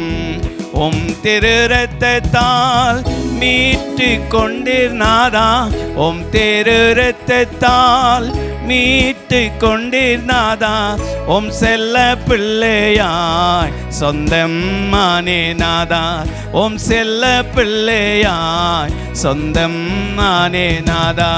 என் சித்தமல்ல ஓம் சித்தம் நாதா, என் சித்தமல்ல ஓம் சித்தம் நாதா, என்னாலே அல்ல உம்மாலே ஆகும், என்னாலே அல்ல உம்மாலே ஆகும், என்னாலே அல்ல உம்மாலே ஆகும், என்னாலே அல்ல உம்மாலே ஆகும்.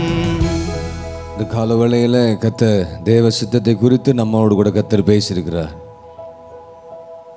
எத்தனை பேருக்கு இது ஆசீர்வாதமாக இருந்தது? தேவ சித்தம் இந்த வருஷத்தில் செஞ்சீங்களா? ஆண்டவருக்கு பிரியமாக இருந்தீங்களா? சபைக்கு வர்றது பெருசு கிடையாது, தேவ சித்தம் செய்யணும், தேவனுக்கு பிரியமாக நடக்கணும், தேவனுக்கு பிரியமாக வாழணும், தேவ சித்தத்துக்கு ஏற்றபடி நீங்கள் பேசணும், தேவ சித்தத்துக்கு ஏற்றபடி நம்முடைய காரியங்களை செய்ய பழகணும்.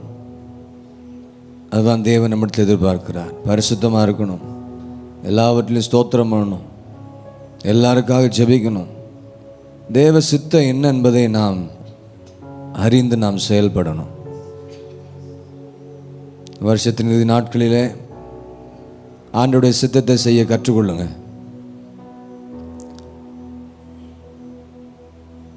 உன் சுய புத்தியில் நீ சாராதன்னு சொல்லப்பட்டிருக்கிறது. உன் வழியிலெல்லாம் கர்த்தரை நினைத்துக்கொள்.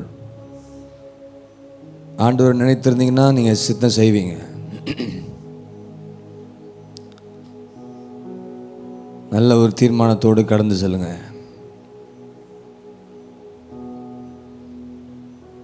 சித்தமில்லாத வாழ்க்கையை வாழாதீங்க.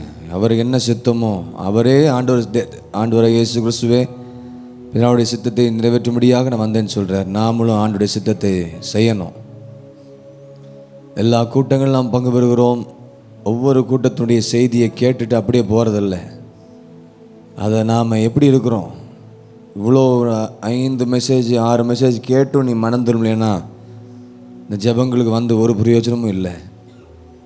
பேச்சு மாறலைன்னா ஒன்றும் பிரயோஜனம் இல்லை ஜெபத்துக்கு வர்றது.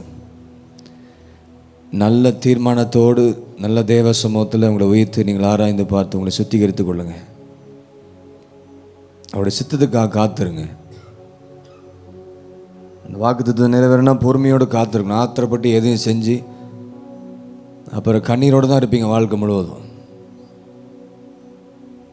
இன்னதென்று நீங்கள் பகுத்தறீங்க தேவ சித்தம் என்ன என்பது. எங்களை நேசிக்கு நல்ல ஆண்டவரே, நன்றியோடு துதிக்கிறோம், ஸ்தோத்திரிக்கிறோம். தர்மையான இந்த கால வேளையில் கர்த்தர் எங்களோடு கூட இடைப்பட்டு எங்களோடு கூட பேசினீர். வந்த ஒவ்வொருவரையும் கர்த்தர் ஆசீர்வதிப்பீராக. பேசுகிற தாசனை ஆசீர்வதிப்பீராக. ஊழியங்களை கர்த்தர் ஆசீர்வதிப்பீராக. தேவ சித்தத்தை குறித்ததான காரியங்களை நாங்கள் அறிந்து கொண்டோம். ஒவ்வொன்றாக தெளிவாய் எங்களோடு கூட கர்த்தர் நீர் பேசியிருக்கிறீர். பேசின ஒவ்வொரு வார்த்தைகளை நாங்கள் எப்பெல்லாம் வீடுகளில் நாங்கள் இருக்கிறோமோ, இதெல்லாம் நாங்கள் இருக்கிறோமா, இதெல்லாம் நாங்கள் செய்திருக்கிறோமா என்று சொல்லி எங்களை ஆராய்ந்து பார்த்து இனிமேலாகிலும் உடைய சித்தத்தை செய்ய எங்களுக்கு நீர் கற்றுக் கொடுப்பீராக. அந்த சித்தத்தை செய்வதற்கு வேண்டிய ஞானமும் அறிவியும் புத்தியும் வேகத்தை தந்து நடத்துவீராக. வந்த ஒவ்வொருவரையும் கர்த்தர் ஆசீர்வதிப்பீராக. ஆண்டவரே, மாலை வேளை கூட்டத்தையும் கர்த்தர் ஆசீர்வதிக்கும்படியாக நாங்கள் ஜெபிக்கிறோம். வராத தேவ பிள்ளைகள், எல்லா ஜெபங்களும் பங்கு பெறாமல் இருக்கிற எல்லா தேவ பிள்ளைகளையும் ஆண்டவர் இந்த மாலையில் நடக்கிற ஜெபத்திலையும் காலையில் நடக்கிற ஜெபத்திலையும் நாளை நடக்கிற ஜெபத்திலையும் நீர் கொண்டு வந்து சேர்க்கும்படியாக நாங்கள் ஜெபிக்கிறோம். இந்த நாள் வந்திருக்கிற ஒவ்வொருவரையும் கர்த்தர் ஆசீர்வதிங்க. பத்திரமா இப்போ வீடு சேர்ந்து மீண்டுமாக மாலையில் கொண்டு வந்து சேர்க்கும்படியாக நாங்கள் ஜெபிக்கிறோம். எங்களை தாழ்த்துக்கிறோம், அர்ப்பணிக்கிறோம், ஒப்பு கொடுக்கிறோம். நீர் பொறுப்படுத்தி நடத்துவீராக. இயேசு கிறிஸ்து மூலம் ஜெபம் கேளும் எங்கள் ஜீவனில் நல்ல பிதாவே, ஆமேன். எல்லாரும் சேர்ந்து சொல்லுவோம். என் ஆத்துமாவே கர்த்தரை ஸ்தோத்திரி, என் முழுமே அவருடைய பரிசுத்த நாமத்தை ஸ்தோத்திரி. என் ஆத்துமாவே கர்த்தரை ஸ்தோத்திரி, கர்த்தர் செய்த சகல உபகாரங்களையும் மறவாதே. ஆமேன். ஹல்லேலூயா, ஹல்லேலூயா, ஹல்லேலூயா. கர்த்தர் உங்களை ஆசீர்வதிப்பாராக. மாலையில்